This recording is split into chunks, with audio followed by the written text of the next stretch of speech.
Clara Whitmore's knees hit the frozen dirt road, and she did not get back up. Blood dripped from her split lip onto the Kansas earth. Behind her, 3 miles of darkness. Ahead, nothing but a stranger's lantern swinging in the October wind. She had crawled out of hell with 2 cracked ribs and a promise from her husband still ringing in her ears. "I will find you, Clara. And when I do, I will make last night feel like mercy." The stranger stopped his horse, and Clara Whitmore made a choice that would change 2 broken lives forever.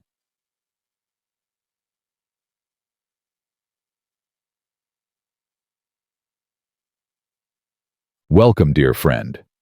Before we begin this journey together, I invite you to subscribe to my channel and follow Clara's story until the very end. And please, leave a comment telling me which city you're watching from. I love knowing how far these tales of the Old West have traveled. Now, let us begin. The woman crawled out of the darkness like something already dead.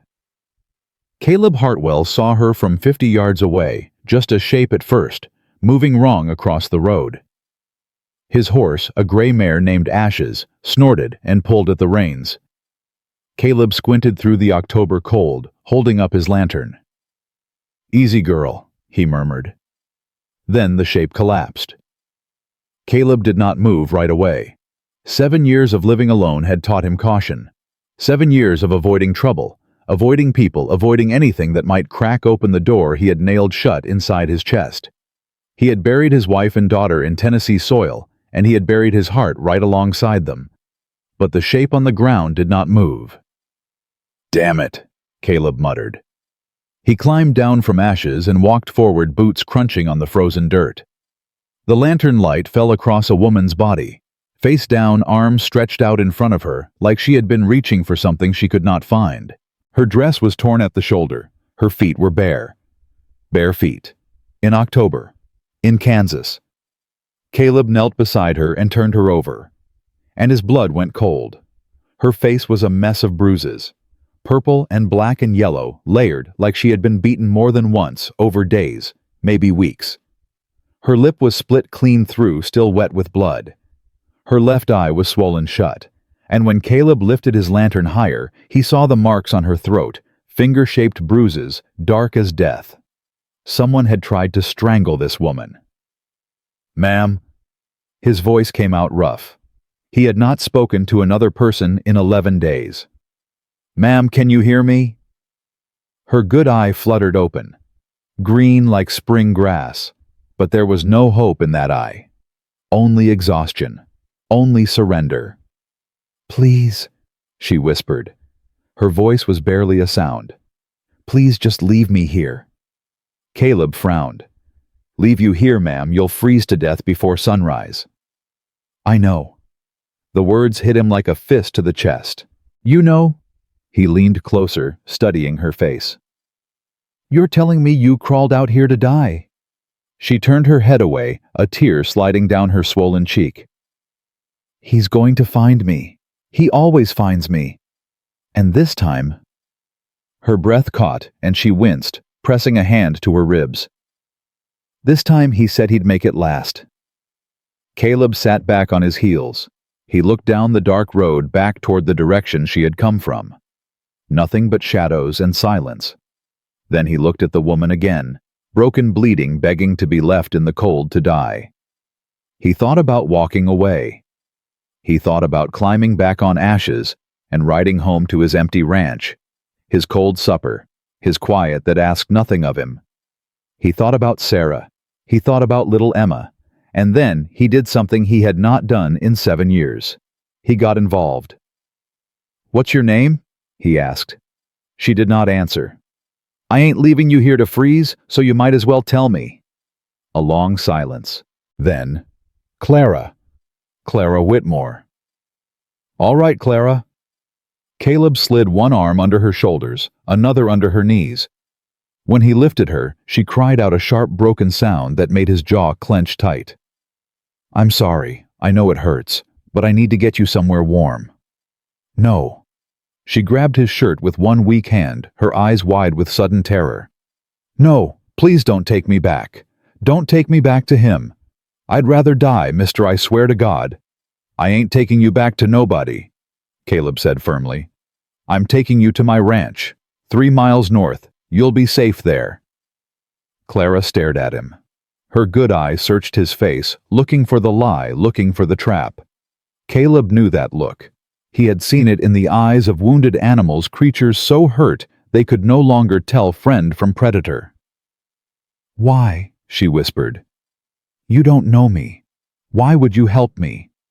Caleb did not have an answer, not one that made sense anyway, so he said the only true thing he could think of. Because you asked me not to. He carried her to Ashes and lifted her onto the saddle. She swayed, nearly falling, and he climbed up behind her, wrapping one arm around her waist to hold her steady. She was shaking from cold, from pain, from fear, he could not tell which. Hold on, he said. It ain't far. Clara said nothing, but her fingers curled into the fabric of his coat, and she did not let go. The ride to Caleb's ranch felt longer than 3 miles. Clara drifted in and out of awareness, her head falling back against his shoulder, then jerking up again when the horse hit a rough patch of road. Every time she moved, she gasped, and Caleb tightened his arm around her waist. Stay with me, he said. Don't fall asleep. Hurts? She mumbled. Everything hurts. I know. We're almost there. But she was fading. He could feel it, the way her body grew heavier against him, the way her grip on his coat loosened. By the time the dark outline of his ranch house came into view, she was barely conscious. Caleb dismounted and lifted her down, carrying her across the yard and through the front door. The house was cold. He had been gone since morning, but he laid her down on the bed in the back room and immediately started a fire in the small iron stove. Clara. He knelt beside the bed, pressing a hand to her forehead. Too warm. Fever starting. Clara, I need you to stay awake. Can you do that for me? Her eye opened halfway. Tired. I know you're tired, but I need to look at your injuries. I need to see how bad it is. She laughed. It was a terrible sound, broken and hollow, and full of something that might have been despair. How bad it is. Mister, you don't want to see how bad it is. I was a medic in the war, Caleb said quietly. I've seen worse than you can imagine. Now let me help you. Clara went still. She looked at him for a long moment, that single green eye searching his face again. Then slowly she nodded. Caleb helped her sit up, and when he unlaced the back of her torn dress, he had to clench his teeth to keep from making a sound. Her back was a map of violence. Welts from a belt. Older scars from something thinner, a switch maybe, or a riding crop. Bruises in the shape of fists. A deep cut along her shoulder blade that had been left to heal on its own, now red and swollen with infection. And her ribs, when he pressed gently along her side, she cried out and grabbed his wrist. 2 broken, he said. Maybe 3. I need to bind them. Do what you have to do. Caleb worked in silence, cleaning her wounds with water and whiskey, binding her ribs with strips of clean cloth. Clara endured it without complaint, though tears streamed down her face, and her hands gripped the blanket so hard her knuckles turned white. When he was finished, he covered her with the blanket and sat back. How long? He asked. Clara turned her face away. How long has he been doing this to you? Does it matter? It matters to me. She was quiet for so long that Caleb thought she would not answer. Then in a voice barely above a whisper, 2 years, since 3 months after we married. Caleb felt something twist in his chest. 2 years. He was kind at first, charming. Everyone in town thought I was the luckiest woman in Copper Creek marrying Silas Brennan. He has the biggest ranch in the county, you know. People respect him. Her voice cracked. They respect him. And no one knows what he does to you. He's careful, never hits my face when there's a social, never leaves marks that show in church. She laughed again, that same hollow sound. He's a pillar of the community, mister. Who would believe me? Caleb thought about all the times he had ridden through Copper Creek, a town 10 miles east of his ranch. He had seen Silas Brennan once or twice, a tall man with cold eyes and a smile that never reached them. The kind of man who shook hands too hard and looked at women like they were livestock. "I believe you," Caleb said. Clara turned to look at him. The firelight flickered across her bruised face, and for a moment she looked impossibly young, impossibly lost. "Why?" she asked. "You don't know me." "I don't need to know you. I can see the truth written all over your body." Her chin trembled. "He said no one would ever believe me. He said if I tried to run, he'd tell everyone I was crazy, that I hurt myself, that I made it all up." "Do you believe that—" "I don't know what I believe anymore." She closed her eye. "I don't know who I am anymore. I used to be someone, mister. I used to read books and write letters and dream about things. Now I'm just trying to survive until the next beating." Caleb reached out and touched her hand. Just a light touch, nothing more. But Clara flinched like he had struck her. "I'm sorry," he said, quickly pulling back. "I didn't mean to." "No." She opened her eye, and this time there was something different in it, something like wonder. "No, it's just— you touched me gently. I forgot what that felt like." The words hit Caleb harder than anything he had heard in 7 years. He stood up abruptly and walked to the window, staring out at the dark Kansas night. His hands were shaking. He pressed them flat against the windowsill and tried to breathe. "This ain't your fight," he told himself. "This woman ain't your responsibility. You helped her, you cleaned her wounds, now you send for the sheriff in the morning and let the law handle it." But even as he thought it, he knew it was a lie. The law would not help Clara Whitmore. The law in places like Copper Creek was made by men like Silas Brennan. Rich men, powerful men, men who played cards with the sheriff and donated to the church and were never ever held accountable for what they did behind closed doors. "You should sleep," he said without turning around. "I'll keep watch." "Keep watch for what?" "You said he'd come looking for you." Silence. Then, "You'd do that? Stay up all night to protect a stranger?" Caleb finally turned to face her. In the dim light of the fire, she looked small and fragile, like a bird with broken wings. But there was something in her eye, a spark that had not yet been extinguished, no matter how hard her husband had tried. "Get some rest, Clara," he said. "We'll figure out the rest in the morning." She looked at him for a long moment. Then she lay back against the pillow and closed her eye. "I don't even know your name," she murmured. "Caleb. Caleb Hartwell. Caleb." She said it like she was testing the weight of it. "Thank you, Caleb." He did not answer. He pulled a chair to the window, sat down with his rifle across his knees, and stared out into the darkness. Somewhere out there, Silas Brennan was waking up to find his wife gone. Somewhere out there, a violent man was about to discover that his prisoner had escaped. Caleb checked his rifle, loaded, ready, and he settled in to wait for dawn. The night passed slowly. Clara slept in fits and starts, whimpering and crying out, trapped in nightmares that Caleb could only imagine. Twice she screamed so loud that he rushed to her bedside, only to find her still asleep, tears streaming down her face, her hands clawing at invisible ropes. He did not touch her.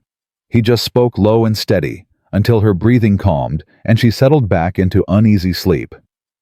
Toward dawn, she finally woke. Caleb heard her stir and turned from the window. The first gray light of morning was creeping across the sky, and her face looked worse in the daylight, more swollen, more purple, more broken. But her eye was clear. "How do you feel?" he asked. "Like I got trampled by a horse." She tried to push herself up and winced, pressing a hand to her ribs. "How long was I asleep?" "A few hours, not enough." "I can't stay." She swung her legs over the side of the bed, then gasped and went pale. "I can't. Silas will come looking. He'll find your ranch. He'll—" Let him come. Clara stared at him. You don't understand. Silas is dangerous. He has money. He has friends. I understand fine. Caleb stood and walked to the stove where a pot of coffee was warming. He poured 2 cups and brought one to her. I understand that a man who beats his wife is a coward, and cowards only have power over people who are afraid of them. I am afraid of him. I know. He handed her the cup. But you don't have to be, not anymore. Clara wrapped her hands around the warm cup, but she did not drink. She just stared at it, her brow furrowed. Why are you doing this? She asked quietly. And don't tell me it's because I asked you not to help. That doesn't make any sense. Caleb was quiet for a long moment. He looked at the wedding ring he still wore on his left hand, a simple gold band tarnished with age. 7 years ago, he said slowly, I came home from the war and found my wife and daughter buried in the churchyard. Fever took them while I was off playing soldier. I wasn't there when they needed me. I wasn't there to hold their hands or tell them I loved them or... His voice broke, and he stopped. Clara watched him with wide eyes. I'm so sorry. I've spent the last 7 years running from that pain, hiding from it, telling myself that if I never cared about anyone again, I'd never have to feel that kind of loss. He looked at her. But when I saw you lying in that road last night, I thought about Sarah. I thought about what might have happened if some man had hurt her while I was gone and there was no one to help her. So I'm a way for you to make amends. No. Caleb shook his head. You're a person, Clara. A person who deserves to be treated like one. And I reckon that's reason enough. Clara set down her coffee cup. Her hands were trembling, but her voice was steady when she spoke. I was someone you know. Before Silas, I was someone. Tell me. My father was a bookbinder in Boston. My mother was a teacher. They taught me to read and write, to love poetry and stories. I was going to be a teacher too. A sad smile crossed her face. Then my father decided we should go west, make a new life. He died of cholera 3 weeks into the journey. My mother lasted another year before the grief took her. And Silas.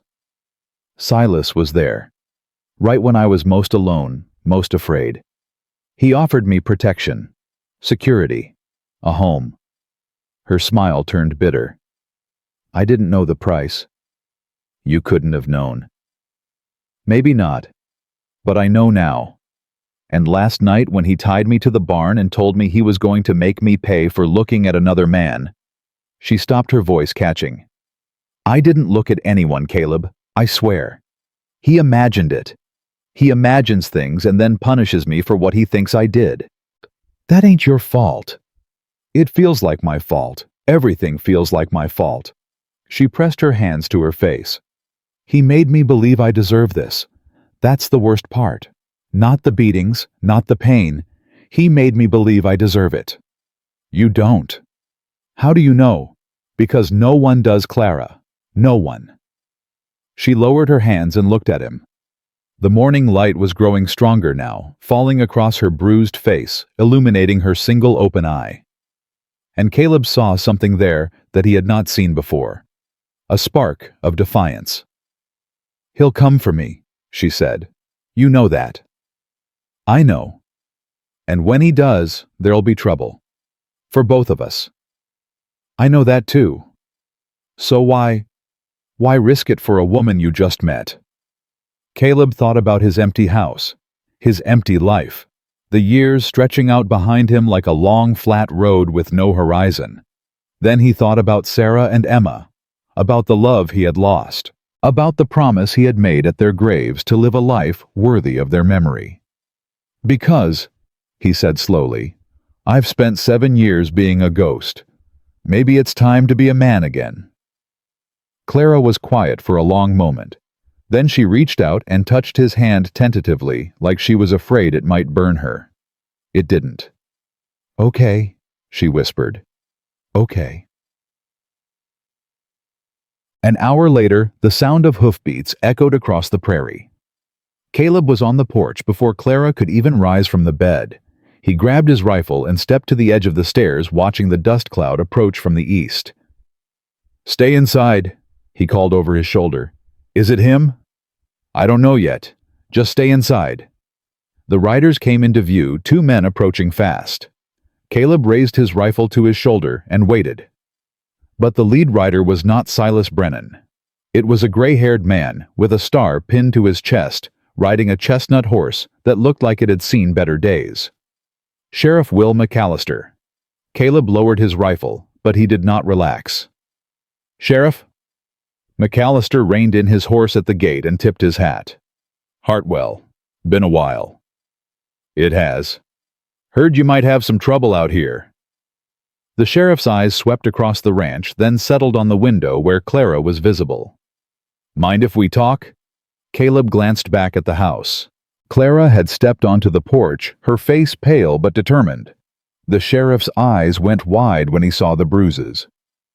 "Good Lord," McAllister breathed. "Is that Clara Brennan?" the deputy beside him said. "Silas Brennan's wife.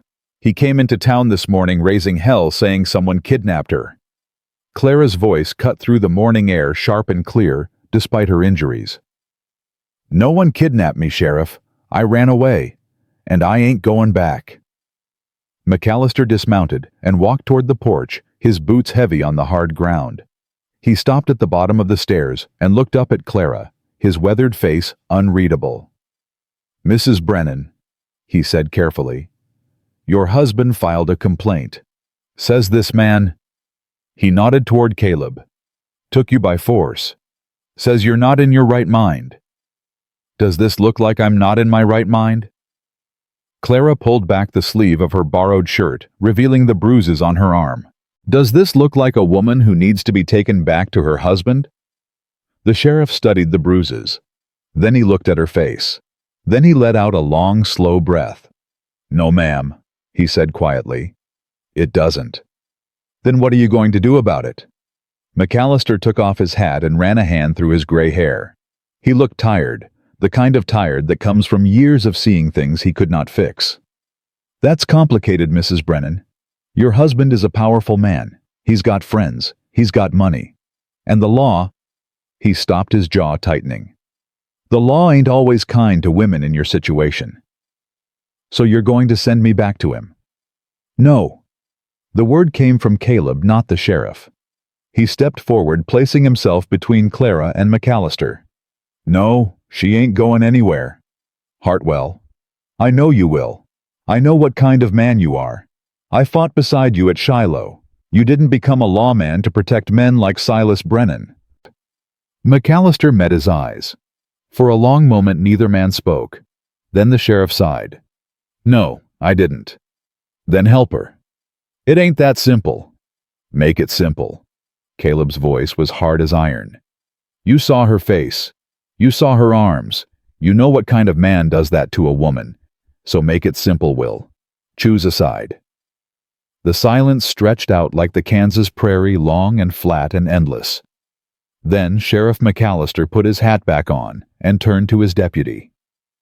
"Ride back to town," he said. "Tell Silas Brennan his wife is under the protection of the law. Tell him if he wants to file a formal complaint, he can do it through proper channels. And tell him—" McAllister's voice hardened. "Tell him if he sets foot on this property, I'll arrest him myself." The deputy's eyes went wide.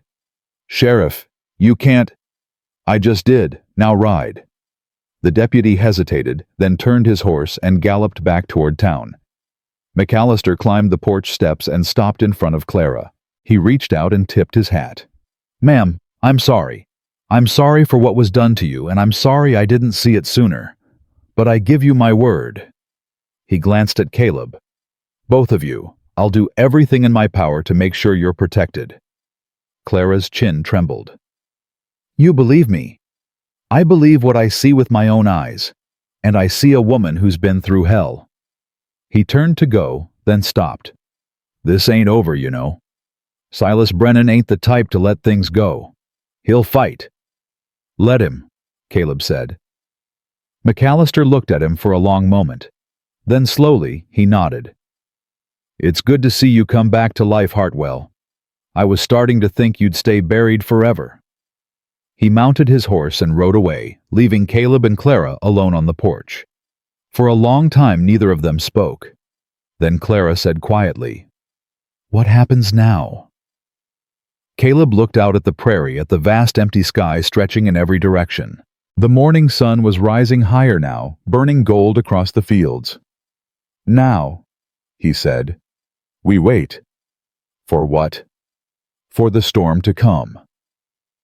Clara stepped closer to him, close enough that her shoulder almost touched his.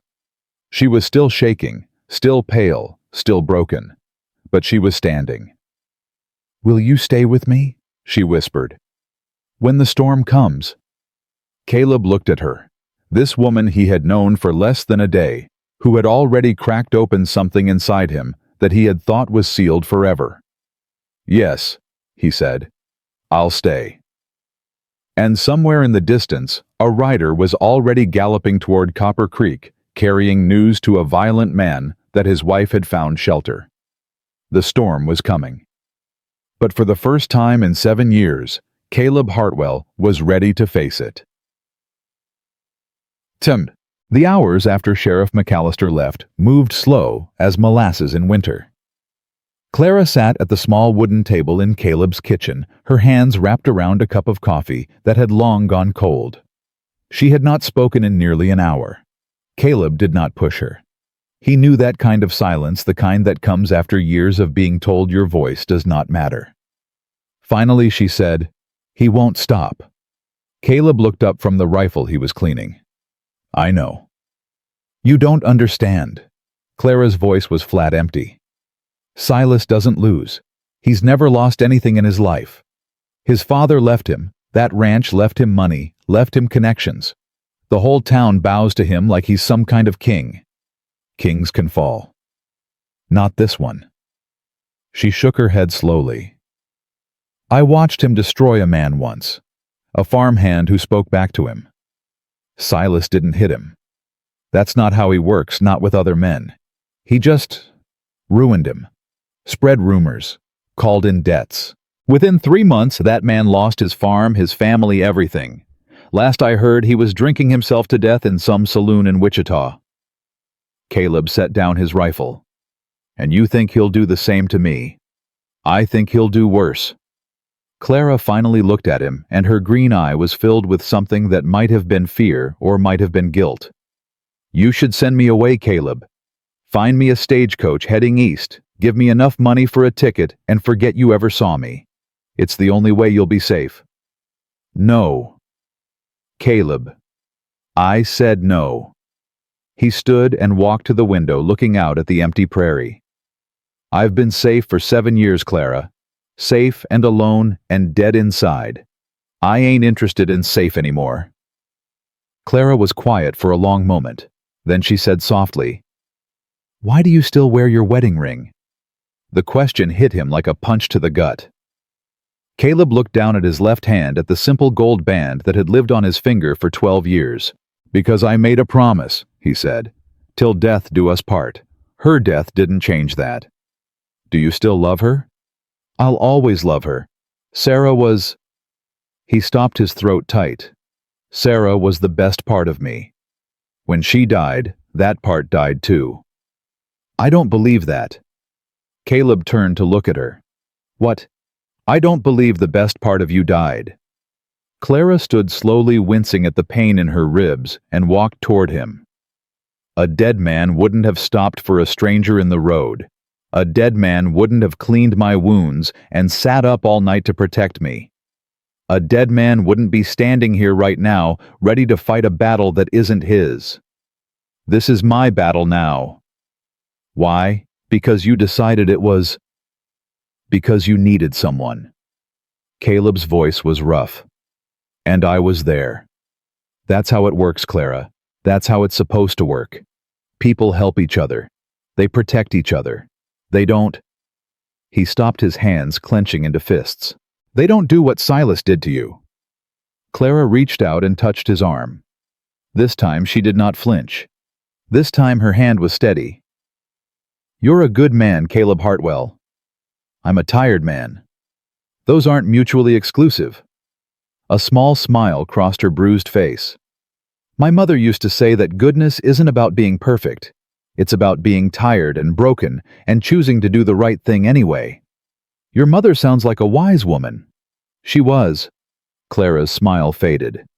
I wish she could see me now. I think she'd be disappointed. Why? Because I let him break me. I let Silas turn me into something small and scared and... You're standing here, ain't you? Caleb cut her off. You crawled 3 miles in the dark with broken ribs. You asked for help when every part of you wanted to give up. That ain't being broken, Clara. That's being brave. Clara's eye filled with tears. I don't feel brave. Brave people never do. She laughed a real laugh this time, surprised and almost light. Where did you learn that? My daughter. The word came out before Caleb could stop it, and he felt his chest tighten. Emma. She was 4 years old and scared of thunderstorms. Used to hide under the bed and cry. One night I told her that being brave didn't mean not being scared. It meant being scared and facing the thunder anyway. What did she say? She said... Caleb's voice cracked, and he had to stop. Had to breathe. Had to push down the grief that never really went away no matter how many years passed. She said, Then I must be the bravest girl in the whole world, Papa, because I'm always scared. Clara did not say anything. She just stepped closer and put her arms around him. Caleb froze. He had not been held by another person in 7 years. Had not felt the warmth of human contact, the simple comfort of another body against his. For a moment, he did not know what to do. Then slowly he put his arms around her too. They stood like that for a long time, two broken people holding each other up. Finally, Clara pulled back. Her eye was wet, but her voice was steady. I want to fight, she said. I don't want to run anymore. I don't want to hide. I want to stand up and fight and make him pay for what he did to me.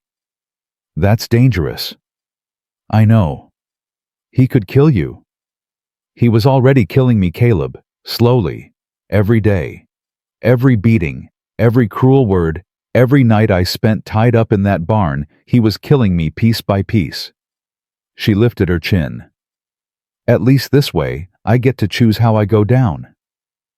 Caleb studied her face, the bruises, the swollen eye, the split lip that was just starting to heal, and underneath all of it, a fire that Silas Brennan had tried to extinguish, but never quite could. All right, he said, then we fight. Together. Together. Clara nodded once, firm and final. Then she turned and walked back to the table, lowering herself carefully into the chair. So what's the plan?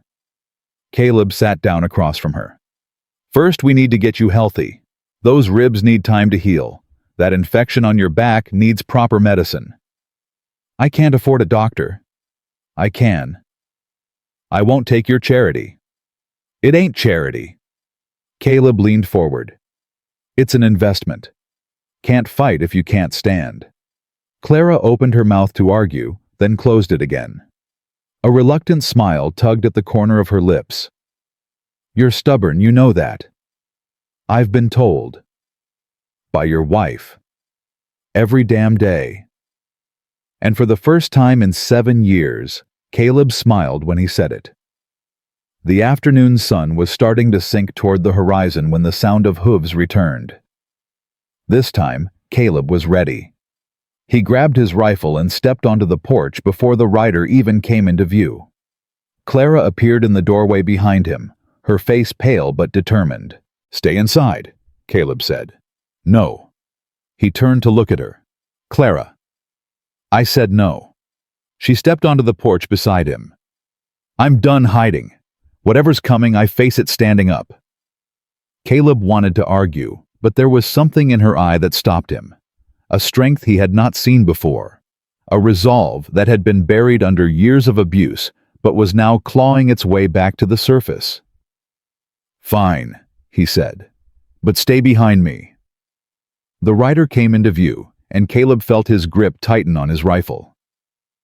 But it was not Silas Brennan. It was a woman. She was maybe 50 years old, with gray-streaked hair pulled back in a severe bun, and a face that looked like it had been carved from prairie stone. She rode a black horse with the easy confidence of someone who had spent her whole life in the saddle.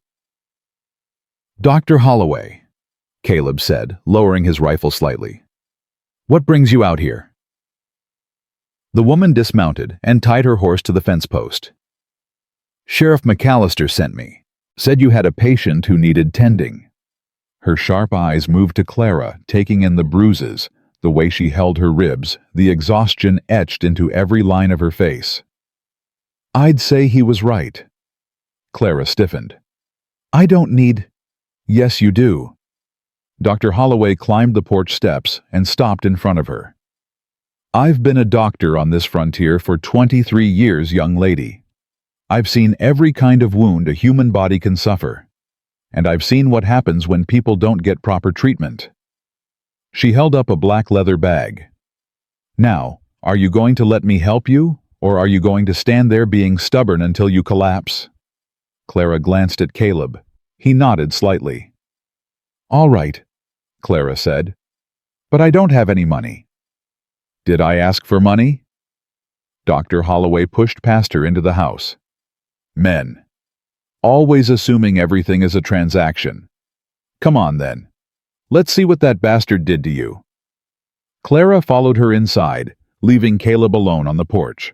He stood there for a long moment, watching the sun sink lower toward the horizon. The prairie was quiet. Too quiet. The kind of quiet that comes before a storm. Somewhere out there, Silas Brennan was making plans, gathering allies, figuring out how to get his property back. Because that's all Clara was to him. Property. Caleb checked his rifle again and settled into the chair by the door. The waiting was the hardest part. Inside the house, Dr. Holloway worked in silence for nearly an hour. Caleb could hear murmured voices through the thin walls, the doctor asking questions, Clara answering in short, halting sentences. Once he heard Clara cry out, and he was halfway to the door before the doctor's voice stopped him. "Just cleaning the infection. Stay out there, Hartwell. She doesn't need an audience for this." So he waited. When the door finally opened, Dr. Holloway stepped out with her bag in one hand and a grim expression on her face. "Well?" Caleb asked. "3 broken ribs, not 2. A badly infected wound on her back that should have been stitched days ago. Bruising on her thighs and hips that I won't describe to you because it would make you want to kill someone, and I prefer my patients alive." She set down her bag and looked him dead in the eye. "That woman has been systematically tortured, Mr. Hartwell. Not just beaten. Tortured. The marks on her body tell a story that would make a hangman weep." Caleb felt his blood turn to ice. Will she be all right? Physically, with rest and proper care, yes. The ribs will heal. The infection is cleaned out. The other wounds... She paused, choosing her words carefully. The other wounds will fade in time. And the rest of it? The parts that don't show. Dr. Holloway was quiet for a moment. Then she said, "I've seen women like her before. Women who've been broken down so completely that they don't remember who they were before the breaking. Some of them never find their way back. Others..." She looked toward the door. "Others surprise you. Which one is she?" "That depends on what happens next." The doctor picked up her bag. "She needs rest, at least 2 weeks before she should be doing anything strenuous. I'll come back in 3 days to check on the infection." She started down the porch steps, then stopped.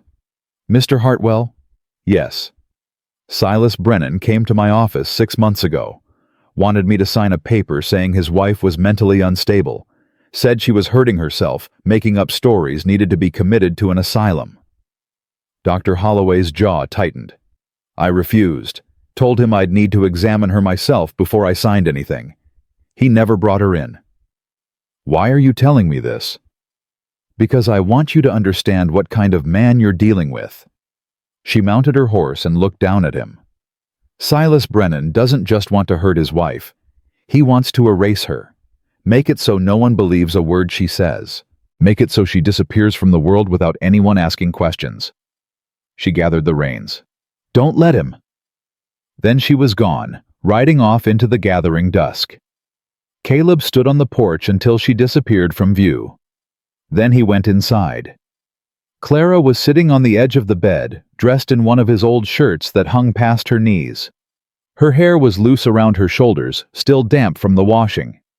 In the soft light of the oil lamp, she looked almost fragile, but her eye when she looked up at him was not fragile at all. She told you, Clara said. It was not a question. She told me enough. About the asylum. Caleb nodded slowly. Clara laughed, but there was no humor in it. That was his favorite threat, you know. I'll have you committed, Clara. I'll tell everyone you're crazy. They'll lock you up and throw away the key, and no one will ever believe a word you say. She looked down at her hands. Sometimes I wondered if he was right. Sometimes I wondered if I was crazy, if I was imagining things, if maybe I really was hurting myself and just didn't remember.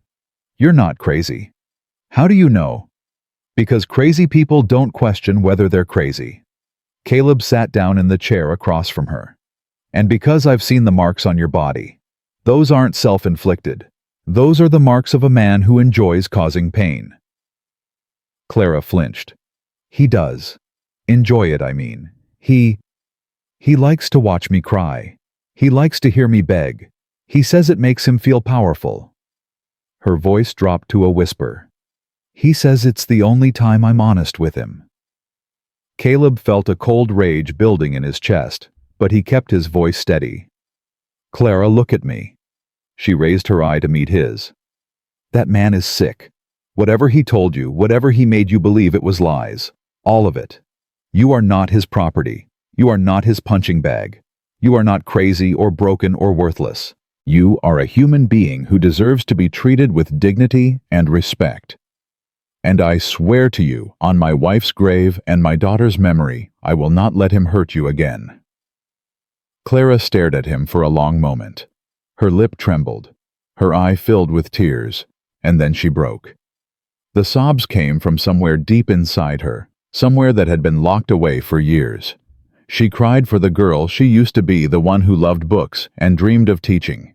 She cried for the woman she had become, the one who flinched at shadows and apologized for breathing.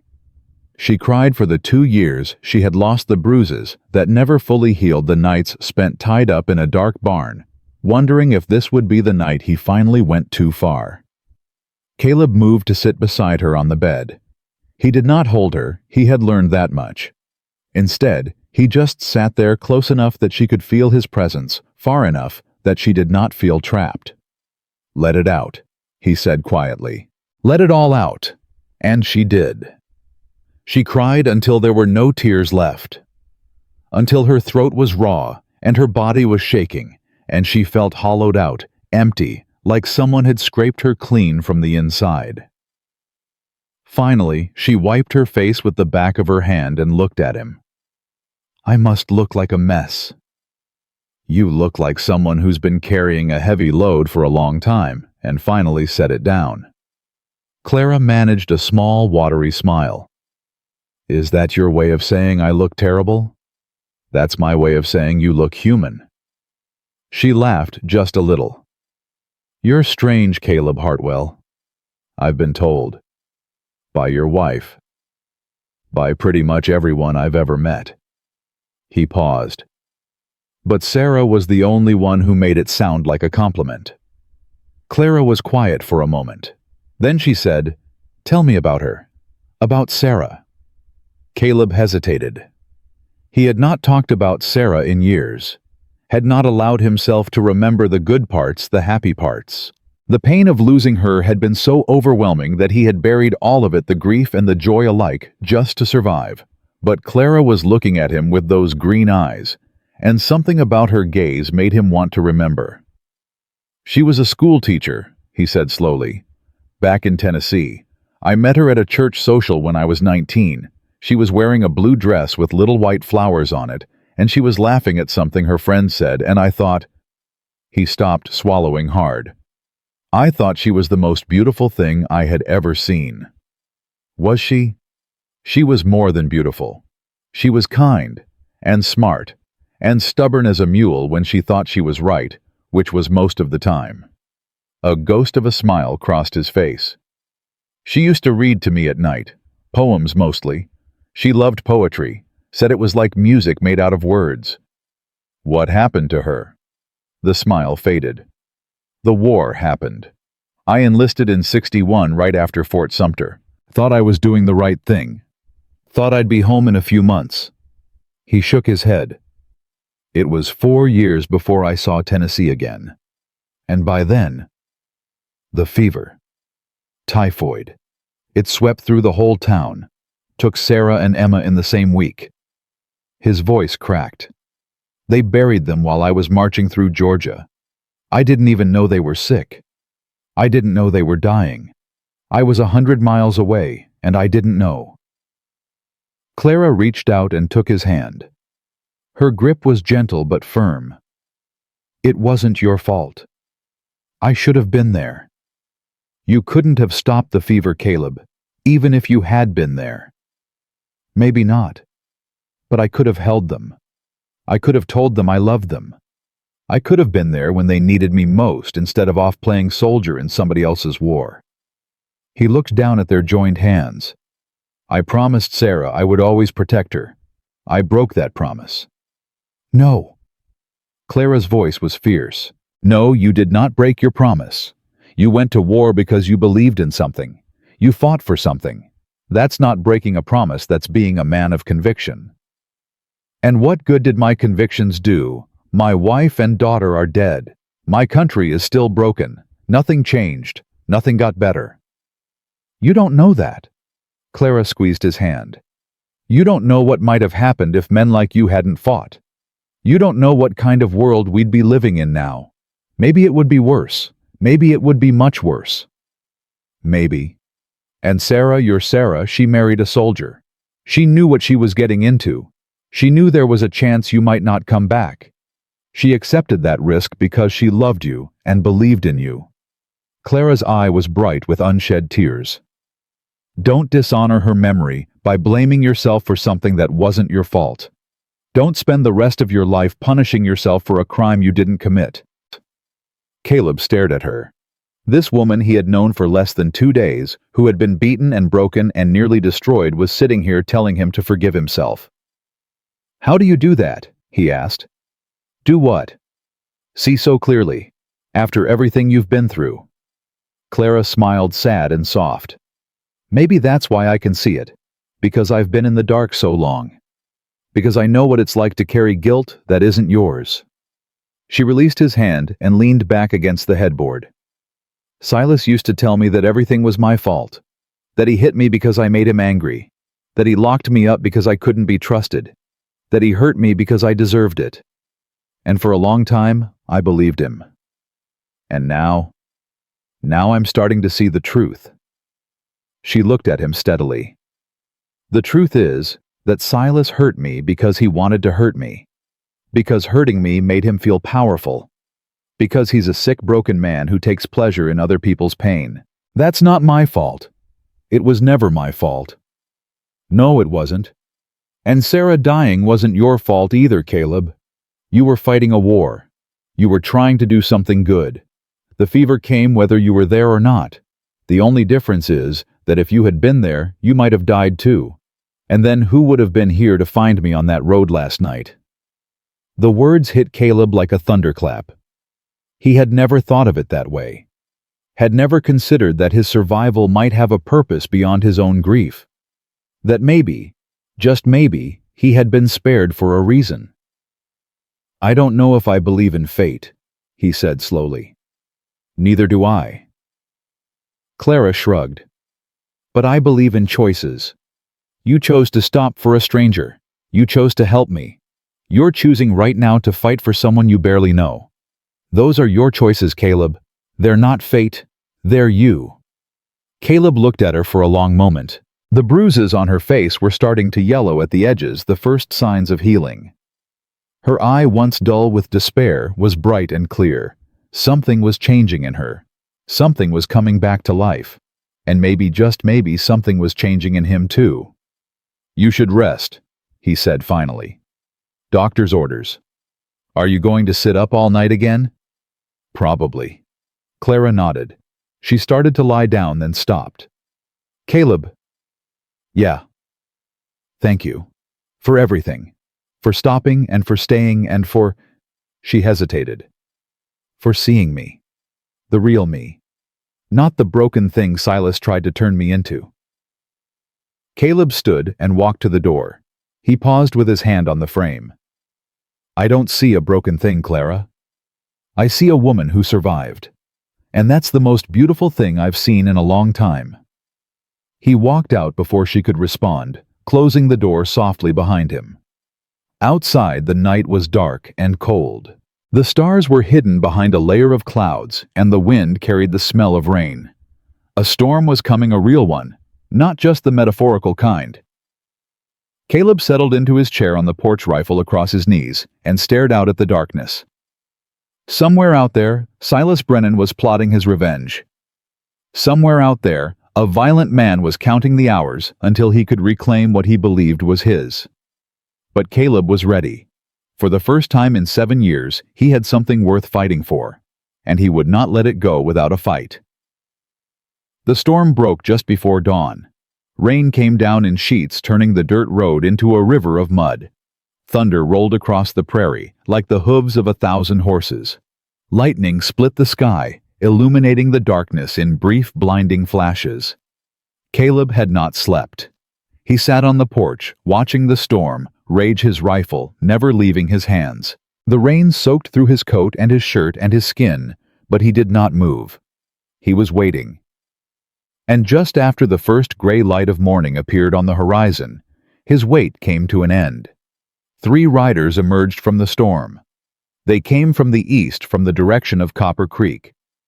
Even through the rain, Caleb could make out their shapes, 3 men on horseback riding hard despite the mud. He stood slowly, checking his rifle one more time. The lead rider came into view first. Even with the rain obscuring his features, Caleb knew who it was. Silas Brennan. Silas Brennan reined in his horse at the gate and sat there, rain streaming down his face, his eyes fixed on Caleb like a snake watching a mouse. He was a handsome man, Caleb could see that now. The kind of handsome that fooled people. Square jaw, blue eyes, the kind of smile that probably charmed every widow and shopkeeper in Copper Creek. But there was something wrong with those eyes. Something cold and empty, like looking into the windows of a house where no one lived. "You must be Hartwell," Silas called out over the rain. His voice was calm, pleasant even. The voice of a man who was used to getting what he wanted. "I believe you have something that belongs to me." Caleb raised his rifle.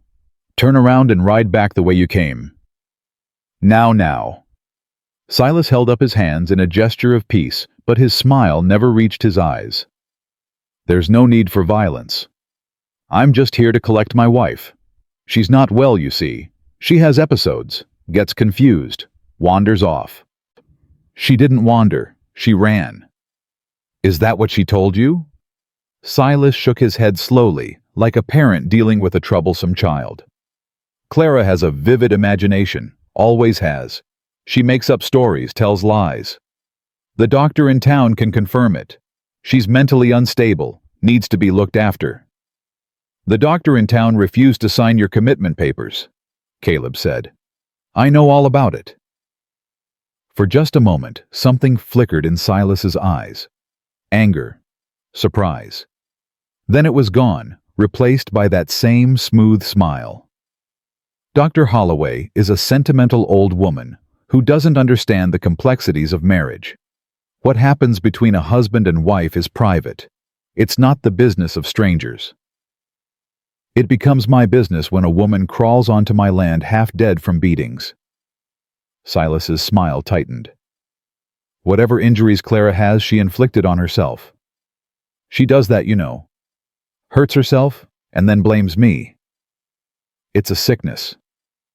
A terrible sickness. The marks on her back say different. The marks on her back are from a fall, She fell down the stairs last week. I told her to be more careful, but she never listens. Silas dismounted slowly, keeping his hands visible. Mr. Hartwell, I understand this must be confusing for you. You found a woman in distress and your instinct was to help. That's admirable, truly. But you don't know Clara the way I do. You don't know what she's capable of. I know what you're capable of. Do you?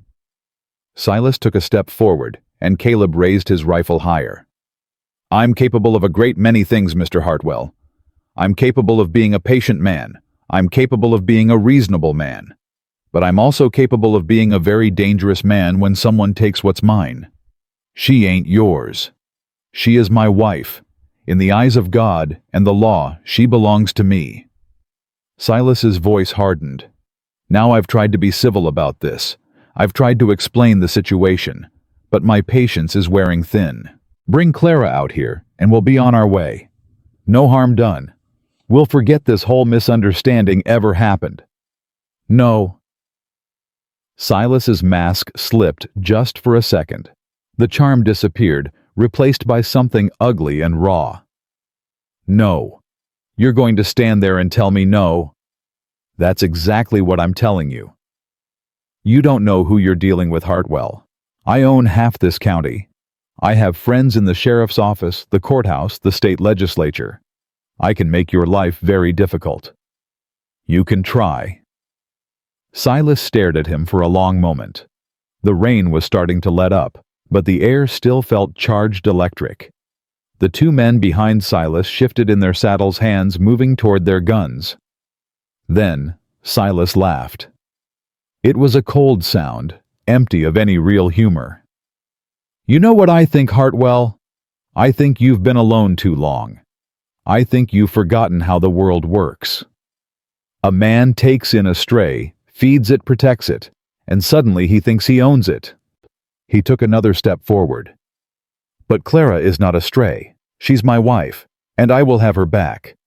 Over my dead body. That can be arranged. The words hung in the air between them.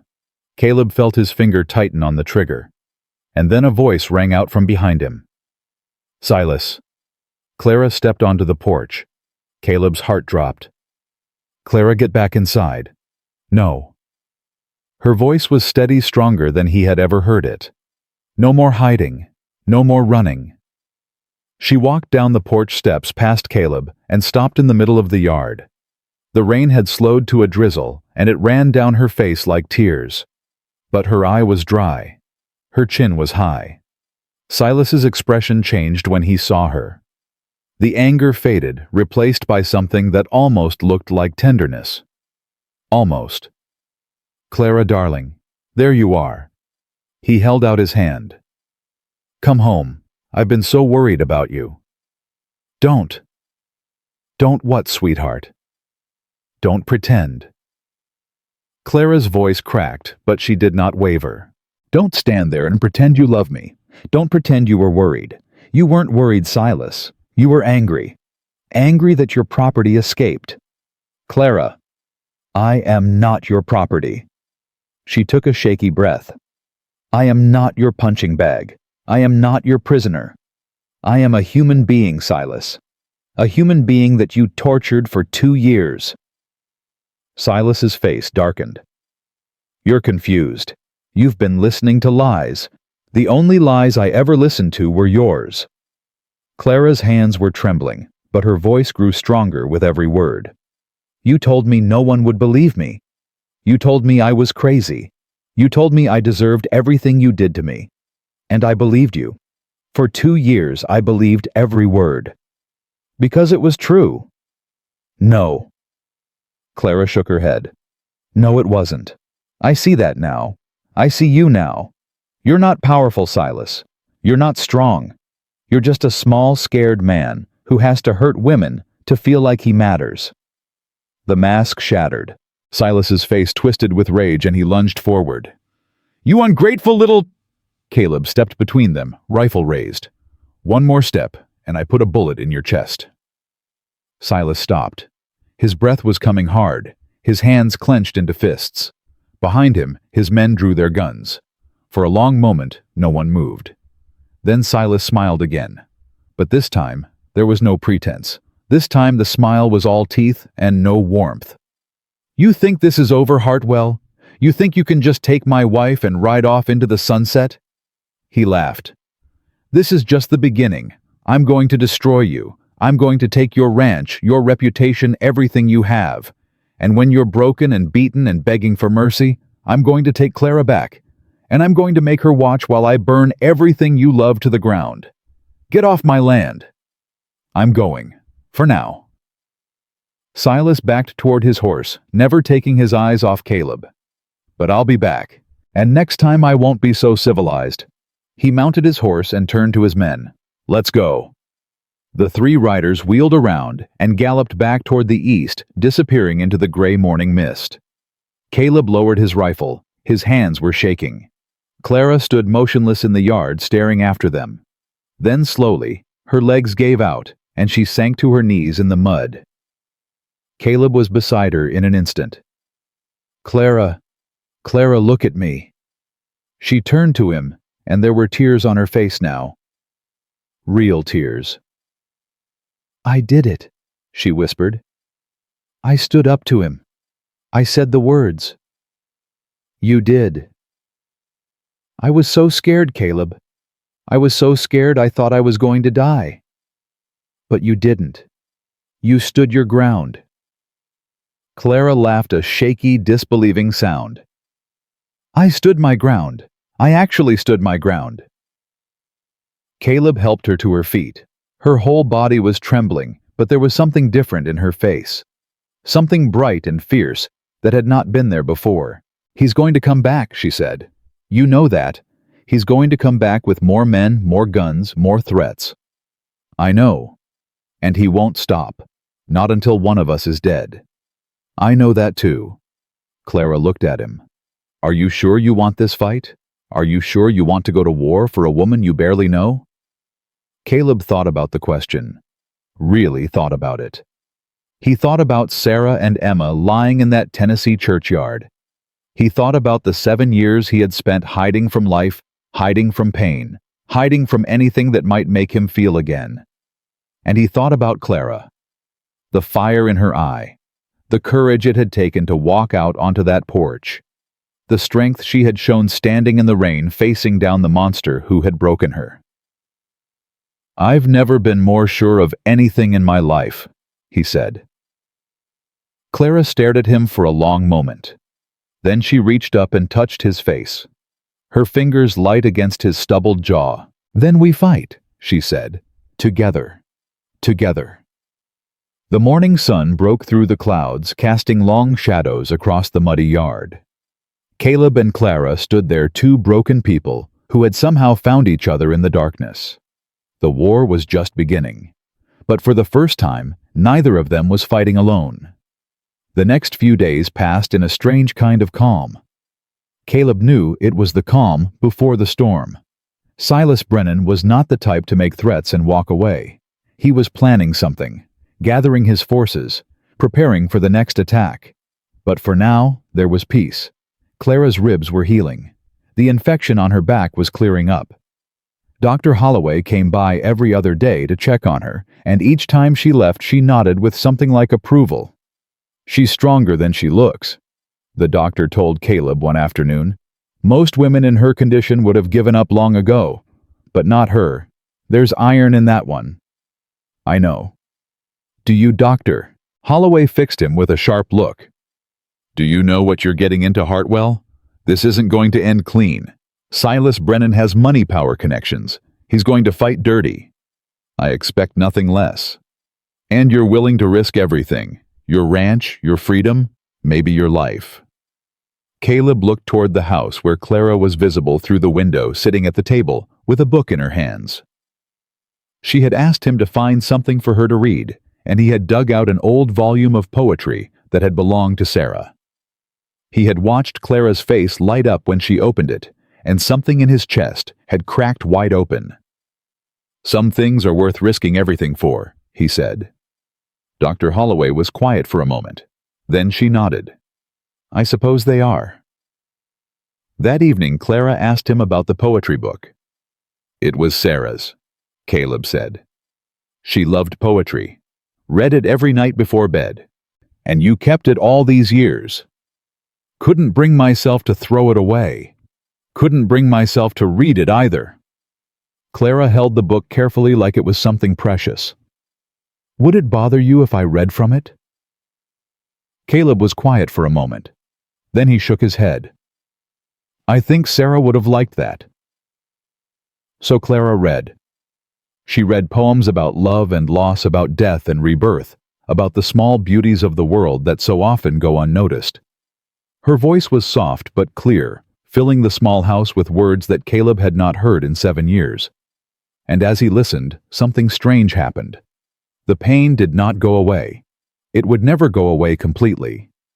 But it shifted somehow, made room for something else, something that felt almost like hope. When Clara finished reading, she closed the book and looked at him. You're crying, she said softly.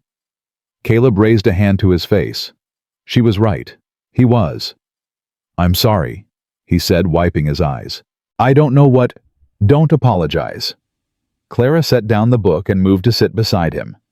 Don't ever apologize for feeling something. It's been so long. I thought I had forgotten how. You didn't forget. You just buried it. She took his hand. I understand. I did the same thing.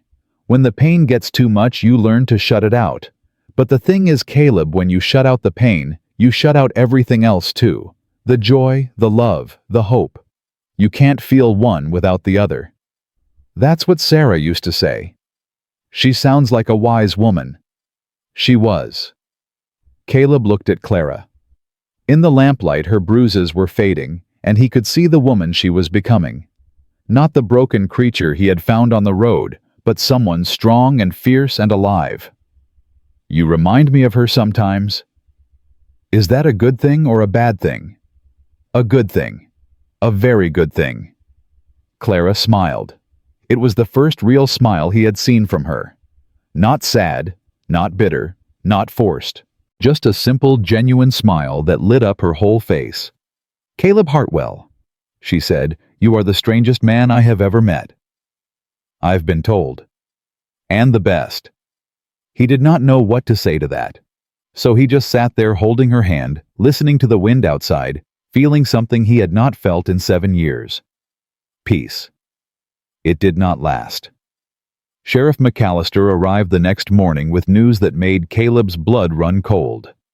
Silas Brennan filed charges against you, the sheriff said, standing on the porch with his hat in his hands. Kidnapping, assault, theft of property. Theft of property. Caleb's jaw tightened. He means Clara.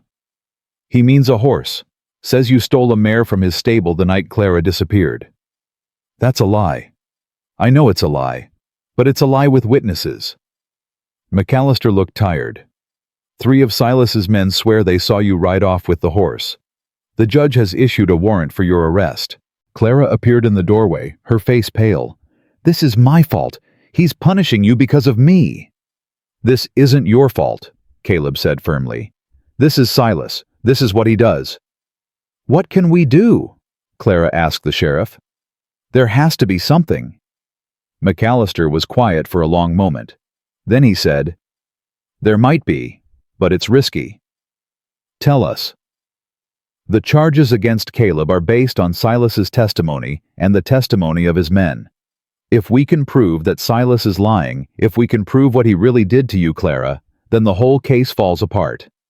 How do we prove it? You testify. McAllister looked at Clara. You stand up in court in front of the whole town and you tell them what Silas did to you. Every beating, every torture, everything.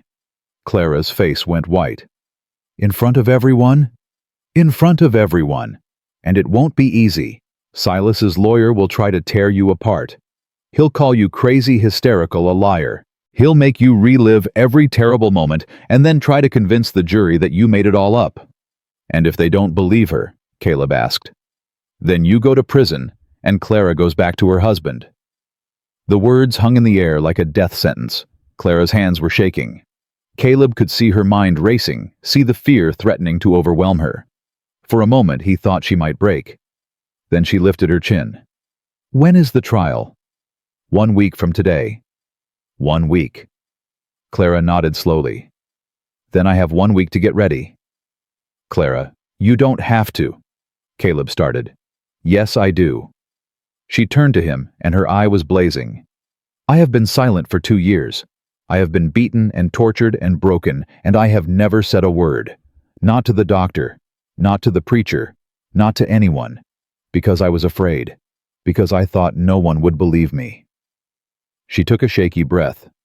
But I'm not afraid anymore. Or maybe I am, but I'm going to do it anyway. I'm going to stand up in that courtroom and tell the truth. And if they don't believe me, at least I'll know I tried.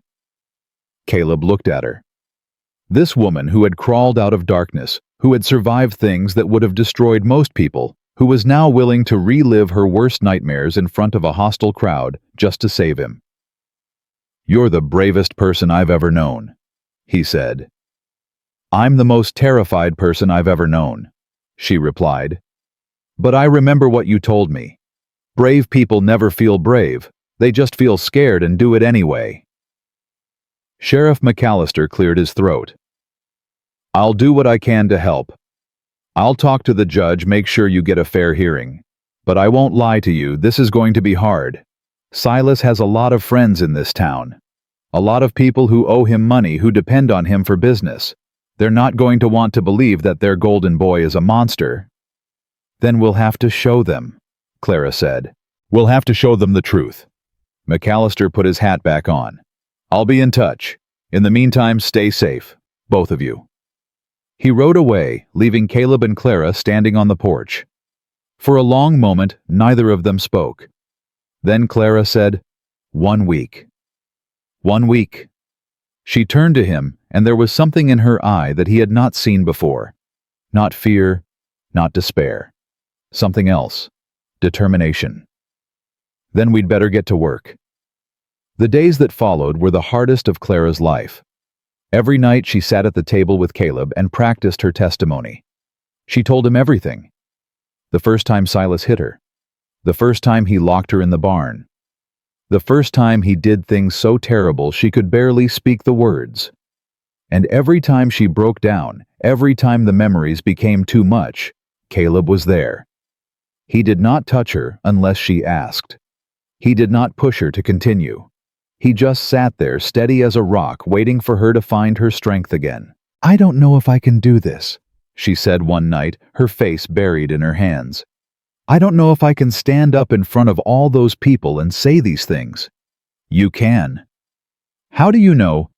Because you've already survived the worst thing. You survived living with him. You survived escaping. You survived everything he did to you. Caleb's voice was quiet, but firm. This is just words, Clara. Just telling the truth. You've already done the hard part. It doesn't feel like the hard part is over. It never does. Not until it's done. Clara lifted her head and looked at him. What if they don't believe me? What if Silas wins? Then we figure out what comes next. But we don't give up. We never give up. Promise me. I promise. Clara took a deep breath. Then she wiped her eyes, straightened her shoulders, and said, Again. From the beginning. And they started over. The night before the trial, Clara could not sleep. She lay in bed, staring at the ceiling, her mind racing with 1,000 terrible possibilities. What if she froze on the stand?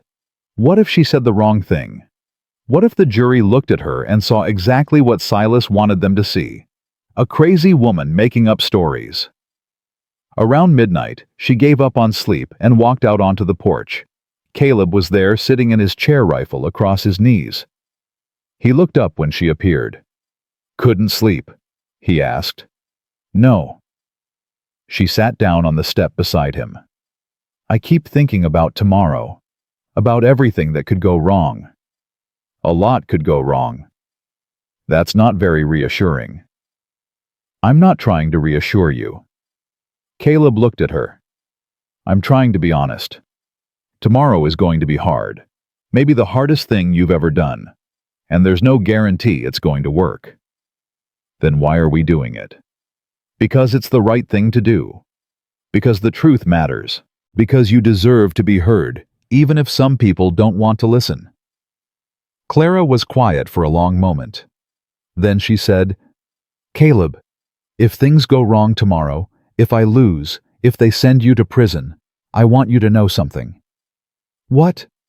"These past 2 weeks have been the happiest of my life." Her voice broke. "I know that sounds crazy.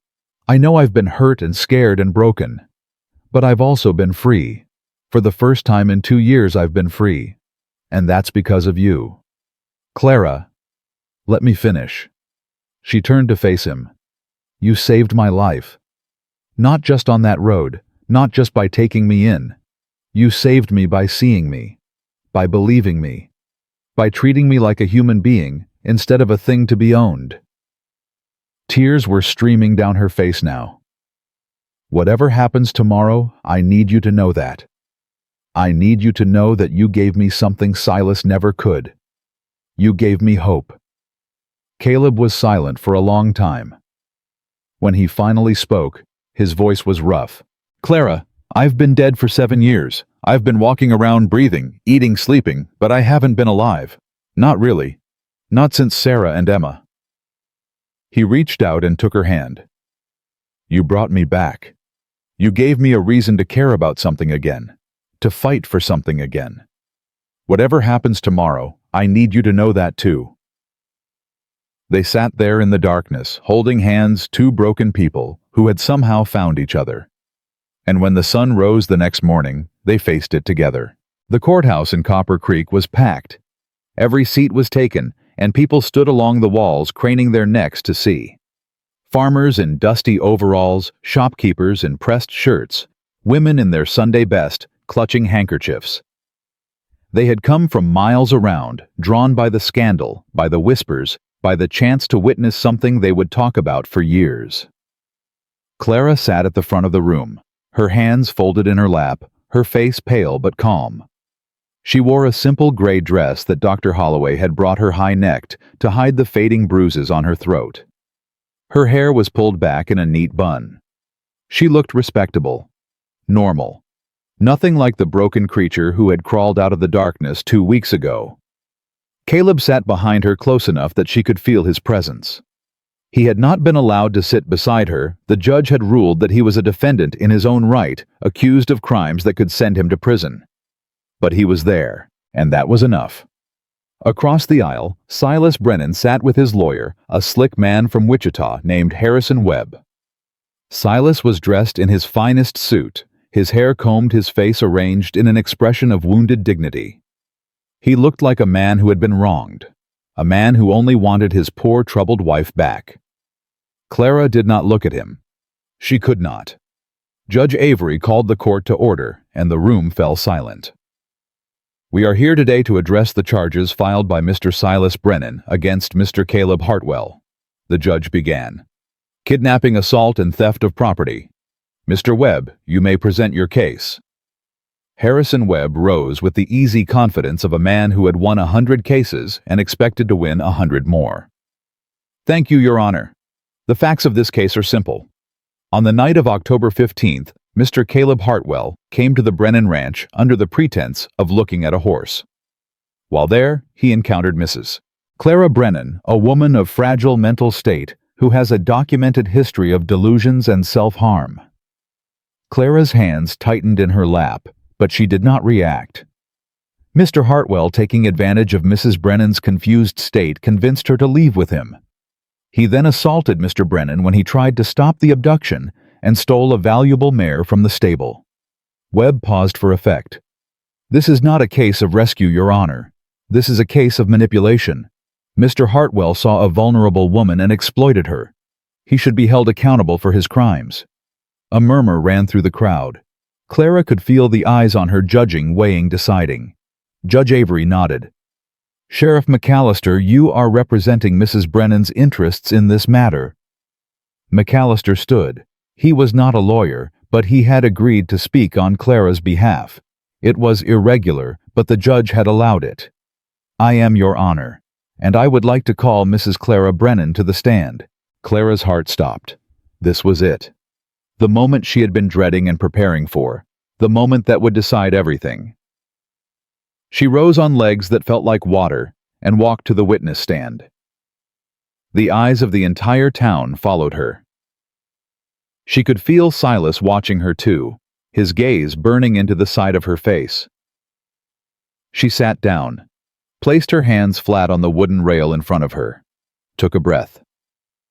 "Mrs. Brennan," McAllister began gently, "can you tell the court in your own words what happened on the night of October 15th?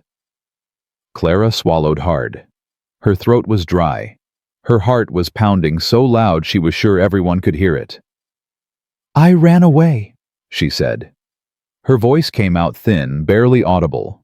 She cleared her throat and tried again. "I ran away from my husband's ranch. I was injured. I collapsed on the road about 3 miles from Mr. Hartwell's property. He found me and took me in." "And why did you run away, Mrs. Brennan?" Here it was. The question she had been dreading. The question that would force her to say out loud what she had kept hidden for 2 years. Clara looked at Caleb. He nodded slightly, his gray eyes steady. She turned back to the courtroom. "I ran away because my husband was killing me." The murmur that went through the crowd was louder this time. Someone gasped. Someone else said, "Lord have mercy," under their breath. "Could you explain what you mean by that?" McAllister asked. Clara's hands were shaking now.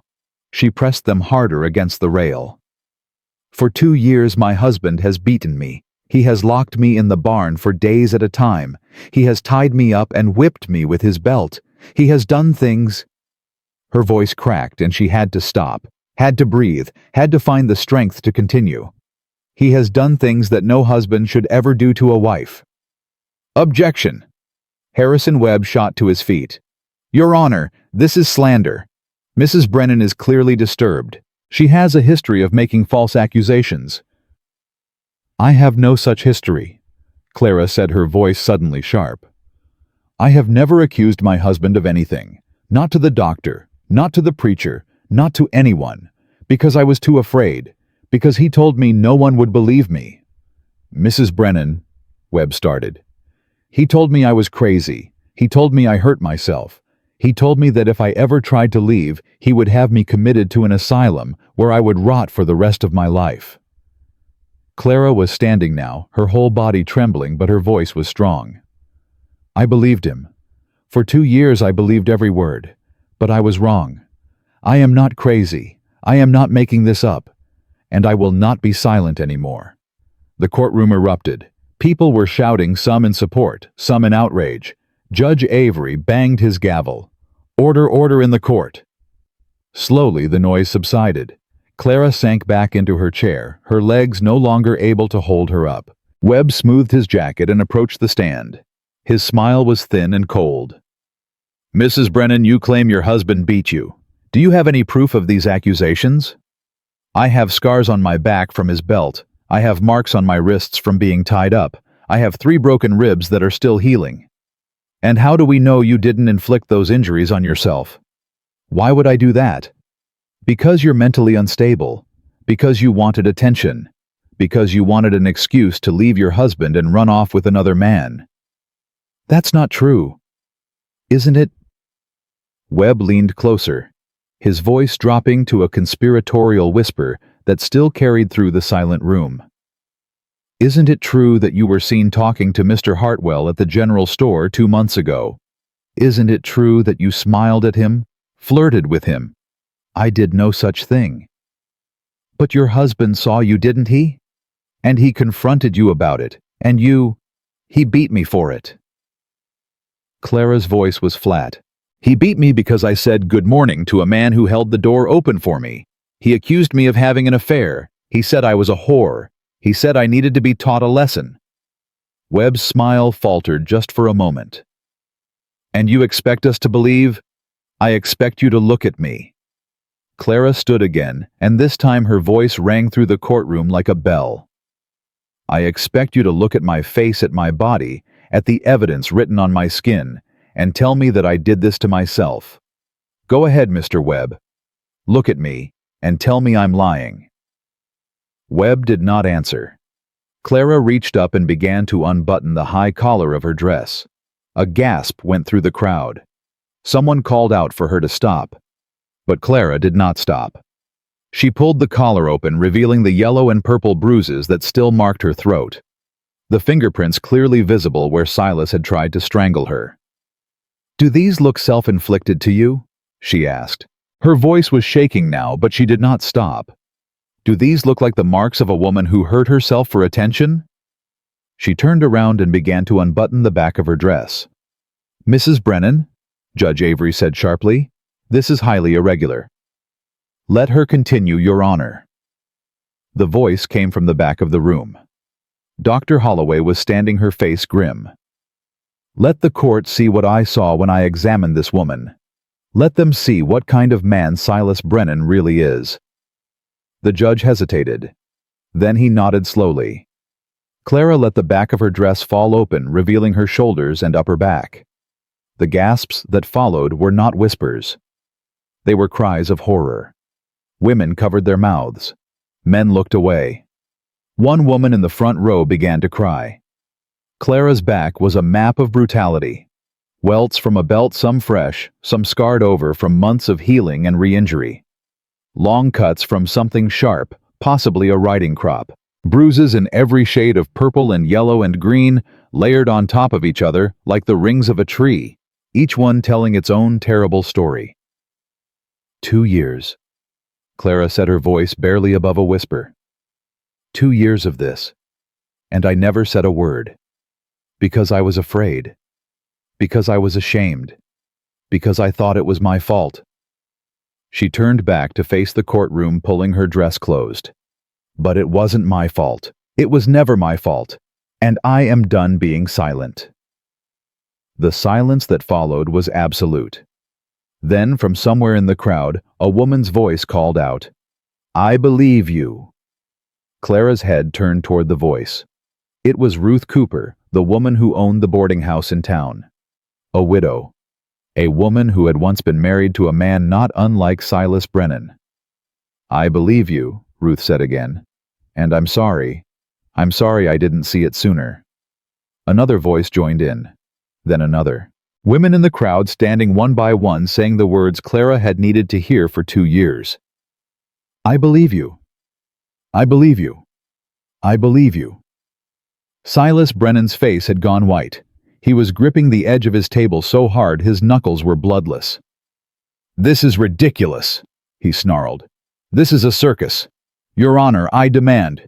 "You demand nothing, Mr. Brennan." Judge Avery's voice was cold as iron. "You will sit down and be silent, or I will have you removed from this courtroom." Silas opened his mouth to argue, then thought better of it. He sank back into his chair, his eyes blazing with fury. The judge turned to the jury. 12 men, farmers and shopkeepers, men who had known Silas Brennan for years, who had done business with him, who had called him friend. "Gentlemen," he said, "you have heard the testimony. You have seen the evidence. You have one question to answer. Do you believe Mrs. Clara Brennan?" The foreman. A gray-haired man named Thomas Whitfield stood slowly. He looked at Clara. He looked at Silas. He looked at the men beside him. "We don't need to deliberate, Your Honor," he said. "We believe her." The courtroom exploded. People were cheering, crying, embracing. Clara stood frozen at the witness stand, unable to believe what she was hearing. After 2 years of silence, 2 years of being told she was crazy, 2 years of suffering alone, they believed her. They believed her. Sheriff McAllister was at her side in an instant, helping her down from the stand. "It's over," he said. "It's over, Clara. You did it." But it was not over. Silas Brennan rose from his seat, his face twisted with rage. "This is a farce," he shouted. "A conspiracy. You're all turning against me because of a lying, manipulative—" "Silas Brennan!" Judge Avery's voice cut through the chaos like a whip. "You are hereby charged with aggravated assault, unlawful imprisonment, and domestic battery. Sheriff McAllister, take him into custody." "You can't do this." Silas lunged forward, but two deputies were already moving toward him. "I'll destroy you, all of you. I'll—" "Take him away," the judge said. The deputies grabbed Silas by the arms and began dragging him toward the door. He fought them every step of the way, screaming threats and obscenities, his mask finally and completely shattered. As they pulled him past Clara, he stopped struggling just long enough to look at her. "This isn't over," he hissed. "You hear me, Clara? This isn't over. I'll get out. And when I do, I'll find you. I'll find you, and I'll make you pay for every single—" "Get him out of here," McAllister ordered. The deputies hauled Silas through the door and out into the street. His screams faded into the distance, and then there was silence. Clara stood in the middle of the courtroom, surrounded by people, but feeling utterly alone. And then Caleb was there. He pushed through the crowd and stopped in front of her, his gray eyes searching her face. "You did it," he said. "Clara, you did it." "I did it," she repeated.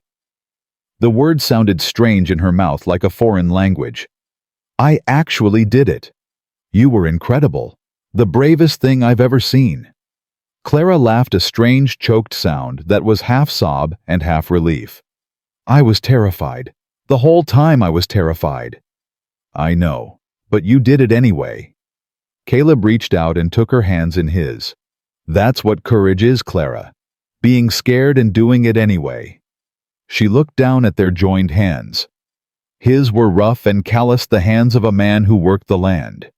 Hers were smaller, paler still, bearing the faint marks of rope burns. "What happens now?" she asked. Now we go home." Home. The word hit Clara like a punch to the chest. For 2 years, home had been a place of terror, a prison, a torture chamber. But when Caleb said it, the word sounded different.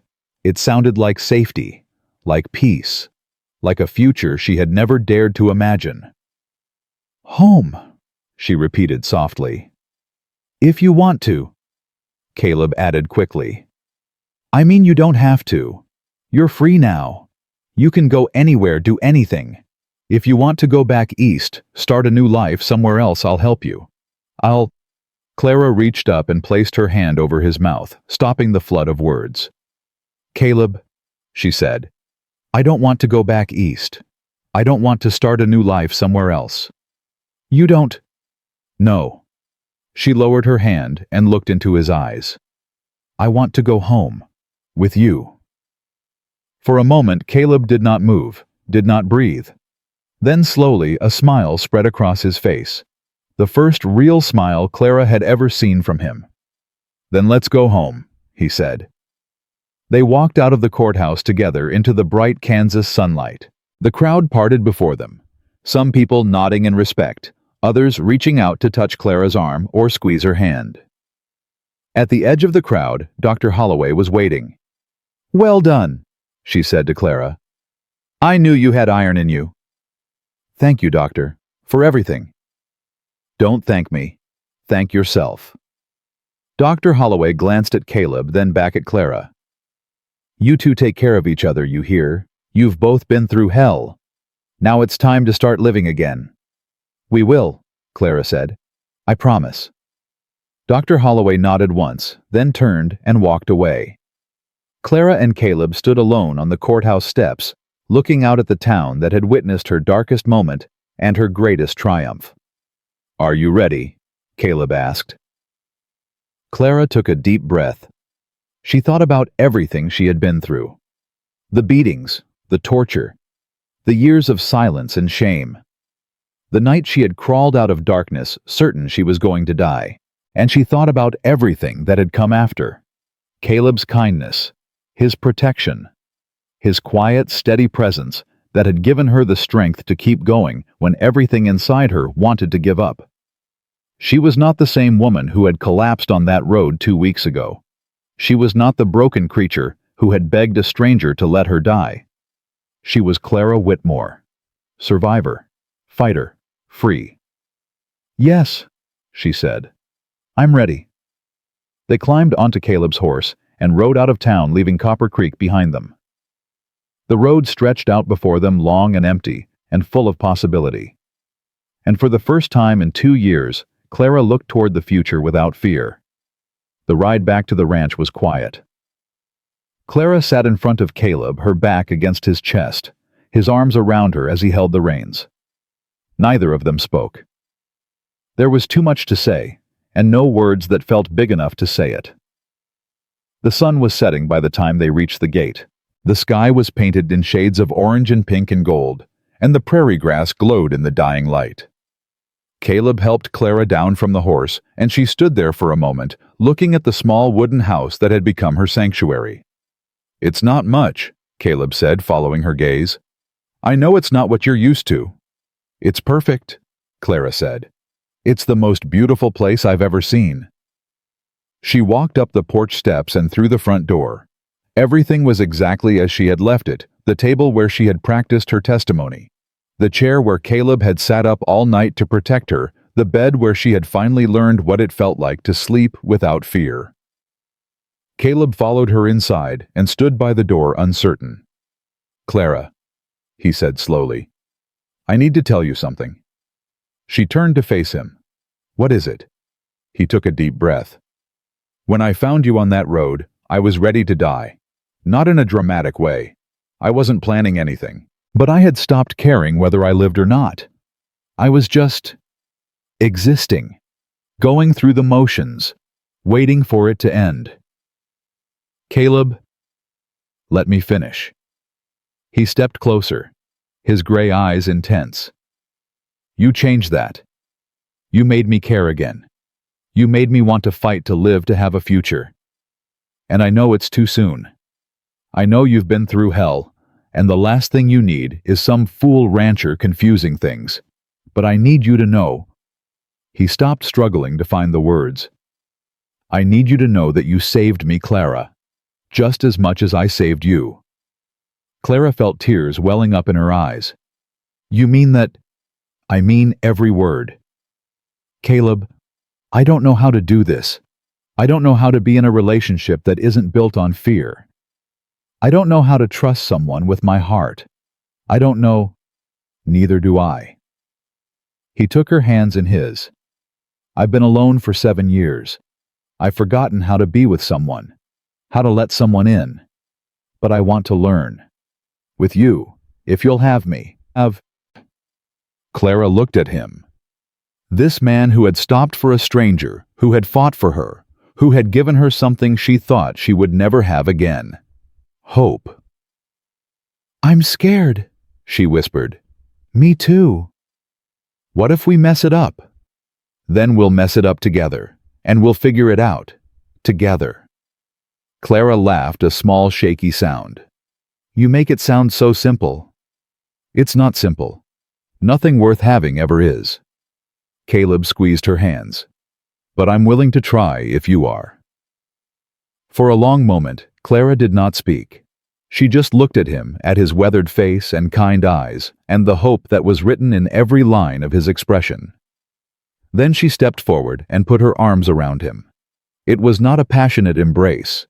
It was not the beginning of a fairy tale romance. It was something simpler and more profound, two broken people holding on to each other, finding in each other a reason to keep going. "Together," Clara said into his chest. "Together," Caleb replied. And outside the window, the sun finished setting on the old world, making way for a new dawn to come. The weeks that followed the trial passed like a slow, sweet dream. Clara woke each morning to the sound of birds outside the window instead of Silas's footsteps on the stairs. She ate breakfast at a table where no one watched her every bite, counting calories, looking for reasons to punish her. She walked through the house without flinching at shadows, without calculating the distance to the nearest door. It was strange, this thing called freedom. Strange and wonderful and terrifying all at once. Some days were harder than others. Some nights she still woke screaming, her hands clawing at invisible ropes, her throat raw from cries she could not stop. And every time Caleb was there. Not touching her, he had learned that touch in those moments only made things worse.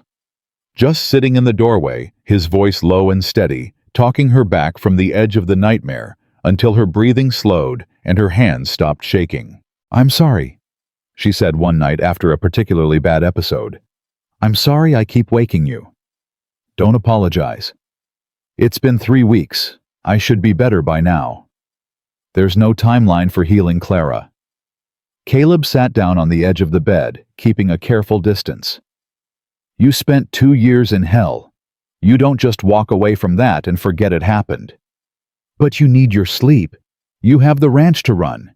You can't keep—" "I can keep doing whatever I need to do." His voice was firm, but gentle. "For as long as it takes. You understand me?" Clara felt tears prick her eyes. Why are you so patient with me?" "Because you're worth being patient for." The words hung in the air between them, simple and true.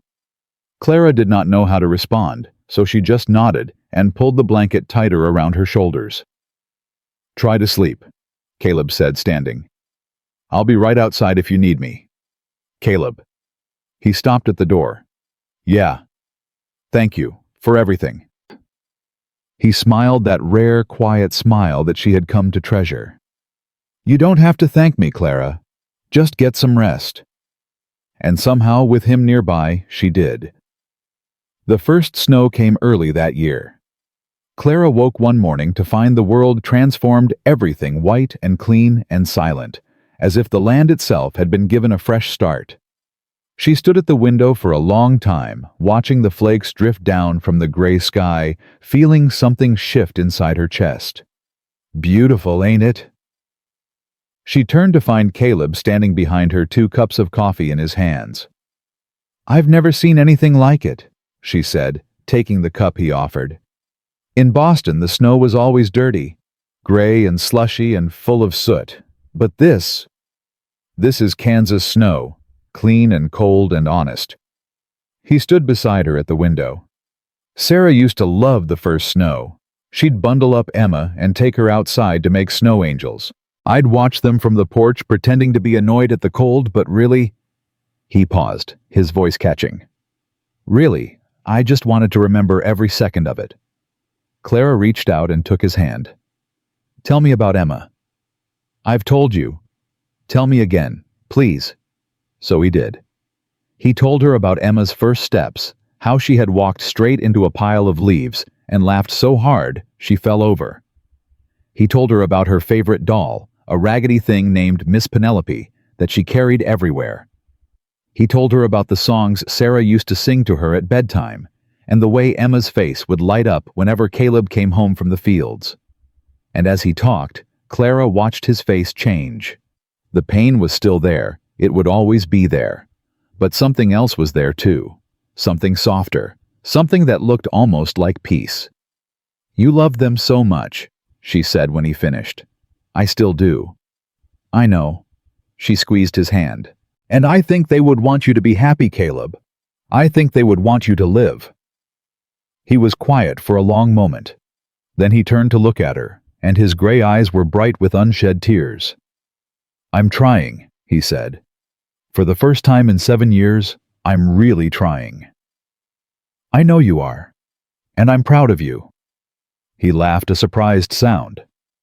"Proud of me, Clara. You're the one who stood up in front of the whole town and you're the one who made that possible." She stepped closer, close enough that she could feel the warmth of his body through her dress. "You gave me a safe place to heal. You believed me when no one else would. You fought for me when you didn't have to. That takes courage, Caleb. A different kind of courage, but courage all the same." He looked at her for a long moment. Then slowly, he raised his hand and touched her face, just a gentle brush of fingers against her cheek, so light she almost could not feel it. "May I?" he asked. Clara's heart was pounding, but not with fear. Not anymore. "Yes," she whispered. Caleb leaned down and kissed her. It was a gentle kiss, soft and questioning, giving her every chance to pull away. But she did not pull away. She leaned into him, her hands coming up to rest on his chest, feeling his heart beating as fast as her own. When they finally broke apart, they were both breathing hard. "I've wanted to do that for a while," Caleb admitted. "I know." I've been waiting for you to work up the nerve." He laughed, and the sound was so unexpected, so full of genuine joy, that Clara found herself laughing too. "Well," he said, "I reckon I should have done it sooner." "You did it when the time was right." She reached up and touched his face, tracing the lines that years of grief had carved into his skin. "We both needed time, Caleb. Time to heal, time to trust, time to figure out who we are when we're not running from our pasts." "And who are we?" Clara smiled. "Two people who found each other in the darkness. Two people who are learning how to live in the light." Caleb pulled her close and held her, his chin resting on top of her head. Outside the window, the snow continued to fall, blanketing the world in white. "I could stay like this forever," Clara murmured against his chest. "Then stay." "I intend to." News came from town a week later. Sheriff McAllister rode out to the ranch with a telegram in his hand and a grim expression on his face. "Silas Brennan is dead," he said without preamble. Clara felt the world tilt beneath her feet. "What?" "Got into a fight with another prisoner. Man named Jackson in for robbery. From what I hear, Silas tried to throw his weight around, tell everyone he was too important to be locked up with common criminals.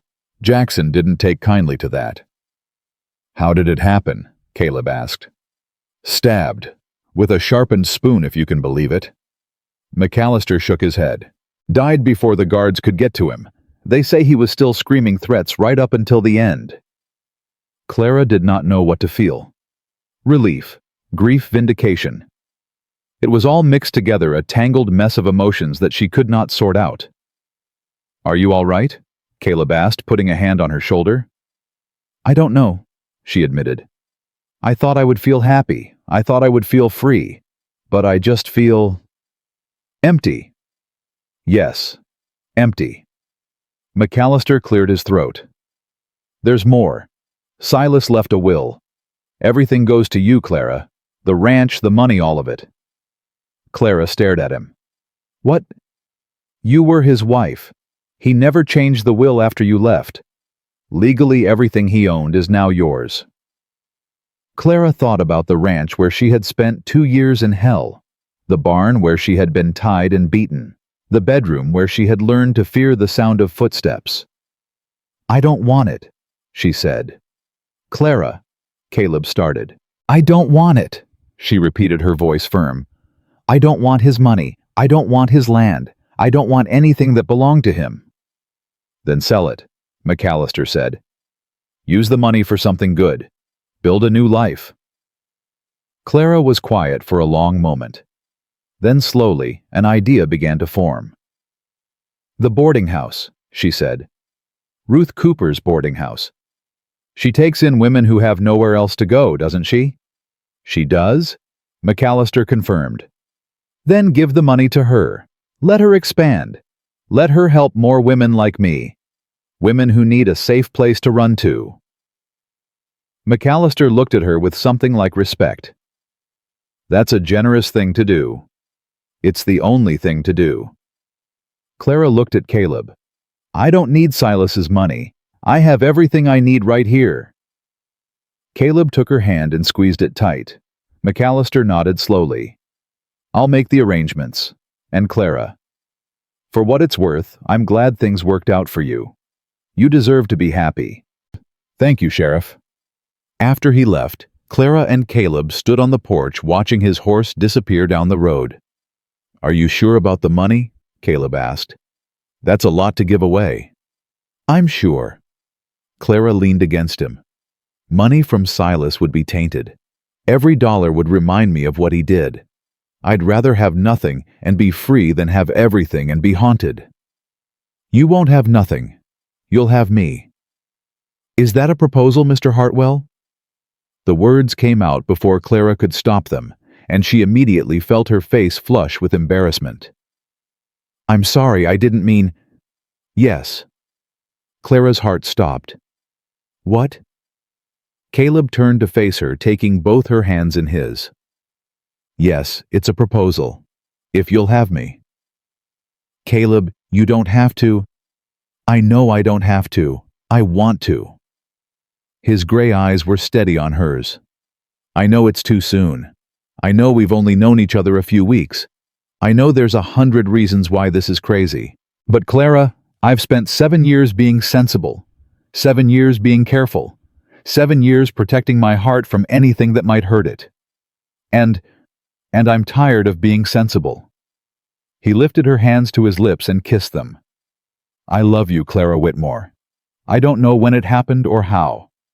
I just know that when I think about my future, you're in it. When I think about growing old, you're beside me. When I think about finally being happy again, you're the reason. Clara felt tears streaming down her face, but for the first time in as long as she could remember, they were not tears of pain. I love you too, she whispered. I didn't think I could. I didn't think I knew how anymore. But I do. I love you, Caleb Hartwell. And yes, I'll marry you. Caleb pulled her into his arms and held her tight, and Clara buried her face in his shoulder and cried not from grief or fear or pain, but from joy. Pure, overwhelming joy. The wedding was small. They held it in the spring when the prairie was covered in wildflowers, and the sky was the bright, endless blue that only Kansas could produce. Dr. Holloway stood as witness. Sheriff McAllister walked Clara down the aisle, since she had no father to do it. Ruth Cooper came from town with a cake she had baked herself, and Reverend Thorne performed the ceremony with tears in his eyes. I've married a lot of couples in my time, he told them afterward, but I've never married two people who deserved happiness more than you two. The celebration lasted until sunset. Then, one by one, the guests rode back to town, leaving Clara and Caleb alone on their porch, watching the stars come out. Mrs. Hartwell, Caleb said, testing the name on his tongue. I like the sound of that. So do I. Clara leaned her head on his shoulder. It feels like someone else's life. Someone who gets to be happy. It's your life, Clara. Our life. And we get to make it whatever we want. What do you want? Caleb was quiet for a moment, thinking. I want to wake up every morning with you beside me. I want to work this land and build something that lasts. I want to honor Sarah and Emma by living the kind of life they would have wanted for me. And I want to grow old with you, Clara. I want to sit on this porch 50 years from now and look back on everything we built together. Clara felt her heart swell. That sounds perfect. What about you? What do you want? She thought about the question carefully. What did she want? For so long she had not dared to want anything. Wanting led to disappointment. Wanting led to punishment. Wanting led to pain. But not anymore. I want to teach again, she said slowly, the dream taking shape as she spoke. There's no school in Copper Creek. The children have to ride 10 miles to the next town. I want to change that. I want to build a schoolhouse and teach children to read and write and dream about things beyond this prairie. Then we'll do it. We'll build a schoolhouse. Just like that. Just like that. Caleb turned to look at her. Clara, you spent 2 years being told you couldn't do anything, couldn't be anything, couldn't want anything. Those days are over. From now on, if you want something, we find a way to make it happen. Together. Clara kissed him soft and slow. Together, she agreed. The schoolhouse was built the following summer. The whole town pitched in, farmers and shopkeepers, and even a few of Silas's former ranch hands men who had stood by while Clara suffered and were now trying to make amends. It was not much, just a single room with a wooden floor and windows that let in the Kansas light. But to Clara, it was a cathedral. She taught 23 children that first year. Farm kids with dirty hands and eager eyes who had never held a book before, but learned to love them under Clara's patient guidance. She taught them letters and numbers and poems by Emily Dickinson and stories from the Bible. She taught them that knowledge was power and that even a girl from a poor family could dream of being something more. You're a natural, Caleb told her one afternoon, watching her dismiss the children at the end of the day. I had a good teacher. Clara smiled, thinking of her mother. She always said that the greatest gift you can give someone is the gift of learning, that once you can read, the whole world opens up to you. She sounds like a wise woman. She was. I wish she could have met you. I think she would have approved. Caleb put his arm around her waist. I think she would have approved of you, Clara, of everything you've become. Clara leaned into him, watching the last of the children disappear down the road toward their farms. The afternoon sun was warm on her face, and a soft breeze carried the scent of prairie grass and wildflowers. Do you ever think about what would have happened if you hadn't stopped that night? She asked. Every day. And I thank God I did. Caleb kissed the top of her head. You saved me, Clara. I know you think I saved you, but the truth is, we saved each other. Is that how it works? Two broken people coming together and becoming whole? I reckon so. I reckon that's exactly how it works. A year later, Clara gave birth to a daughter. They named her Emma Sarah Hartwell. Emma for the little girl Caleb had lost Sarah, for the wife who would always hold a piece of his heart. She had Clara's green eyes and Caleb's dark hair, and a cry that could wake the dead from a mile away. She's perfect, Clara whispered, holding the baby in her arms while Caleb sat beside her on the bed. She's loud, Caleb said, but his voice was choked with emotion. Just like her mama. I am not loud. You stood up in front of the whole town and bared your soul. That's the definition of loud, Clara. She laughed, and little Emma stirred in her arms, blinking up at her parents, with eyes that seemed to hold all the wonder of the world. Do you think they would have liked her? Clara asked softly. Sarah and your Emma? Caleb was quiet for a long moment. When he spoke, his voice was thick with tears. I think they would have loved her. I think they're watching right now wherever they are, and they're smiling. He reached out and touched his daughter's tiny hand. I spent so many years feeling guilty for being alive when they were gone, feeling like I didn't deserve happiness because I couldn't save them. But now I think they wanted this for me. I think Sarah would have wanted me to find love again, to have a family again, to live again. He looked at Clara with eyes that were bright with unshed tears. You gave me that, Clara. You and this little girl. You gave me my life back. Clara reached up and touched his face. And you gave me mine. They sat together in the warm afternoon light, their daughter between them, the past finally at rest, and the future stretching out before them like the endless Kansas prairie. The years passed as years do. Clara's schoolhouse grew into a proper school with 2 rooms and a bell tower, and her name carved above the door. She taught 3 generations of Copper Creek children, and when she finally retired at the age of 70, the whole town threw her a party that lasted 2 days. Caleb worked the ranch until his bones would not let him anymore, and then he sat on the porch and watched his grandchildren run through the fields, while Clara read poetry aloud in the warm evening light. They never forgot the darkness they had come from. How could they? The scars remained on Clara's back, on Caleb's heart, in the memories that sometimes surfaced in the quiet hours of the night. But the scars were not the whole story. The whole story was this. 2 broken people found each other on a dark road in Kansas. They fought for each other when no one else would. They healed each other slowly and imperfectly and with great effort. And they built a life together. A life filled with love and laughter, and the kind of happiness that seemed impossible when they were both at their lowest. On the day Clara died at the age of 84, Caleb was holding her hand. She looked up at him with those green eyes that had captivated him from the very first moment, and she smiled. No regrets, she whispered. None, he agreed. Thank you, Caleb, for stopping that night, for not leaving me in the road. Thank you for letting me save you, for saving me right back. Clara closed her eyes, still smiling, and slipped away peacefully into whatever comes after. Caleb buried her beside Sarah and Emma in a small cemetery overlooking the prairie they had both loved.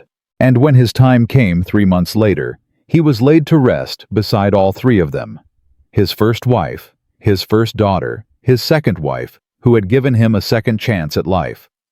The headstone read simply, "Hartwell family. Together forever." And in Copper Creek, Kansas, where the wind still blows across the endless prairie and the schoolhouse still stands with Clara's name above the door, people still tell the story. They tell it to their children and their grandchildren, passing it down like a precious heirloom. The story of a broken woman who found the courage to stand up and speak the truth. The story of a lonely rancher who found the courage to love again. The story of two people who proved that no matter how dark the night dawn always comes. Dear friend, as our tale draws to a close, I hope you carry this truth with you. Love is not about finding someone perfect. It is about finding someone who sees your brokenness and chooses to stay anyway. Someone who holds your hand through the nightmares and celebrates with you in the light. Someone who fights for you when you cannot fight for yourself, and lets you fight for them in return. Clara and Caleb found that love on a frozen Kansas road in the darkest moment of both their lives. They built it into something beautiful, something lasting, something that echoed through generations. And if they could find it, two shattered souls with nothing left to lose, then so can you. So can we all. Thank you for walking this road with me, dear friend. Thank you for staying until the end. If this story touched your heart, leave a comment and tell me what it meant to you. And remember, no matter what darkness you may be facing, there is always hope. There is always a chance for a new beginning. There is always dawn after the longest night.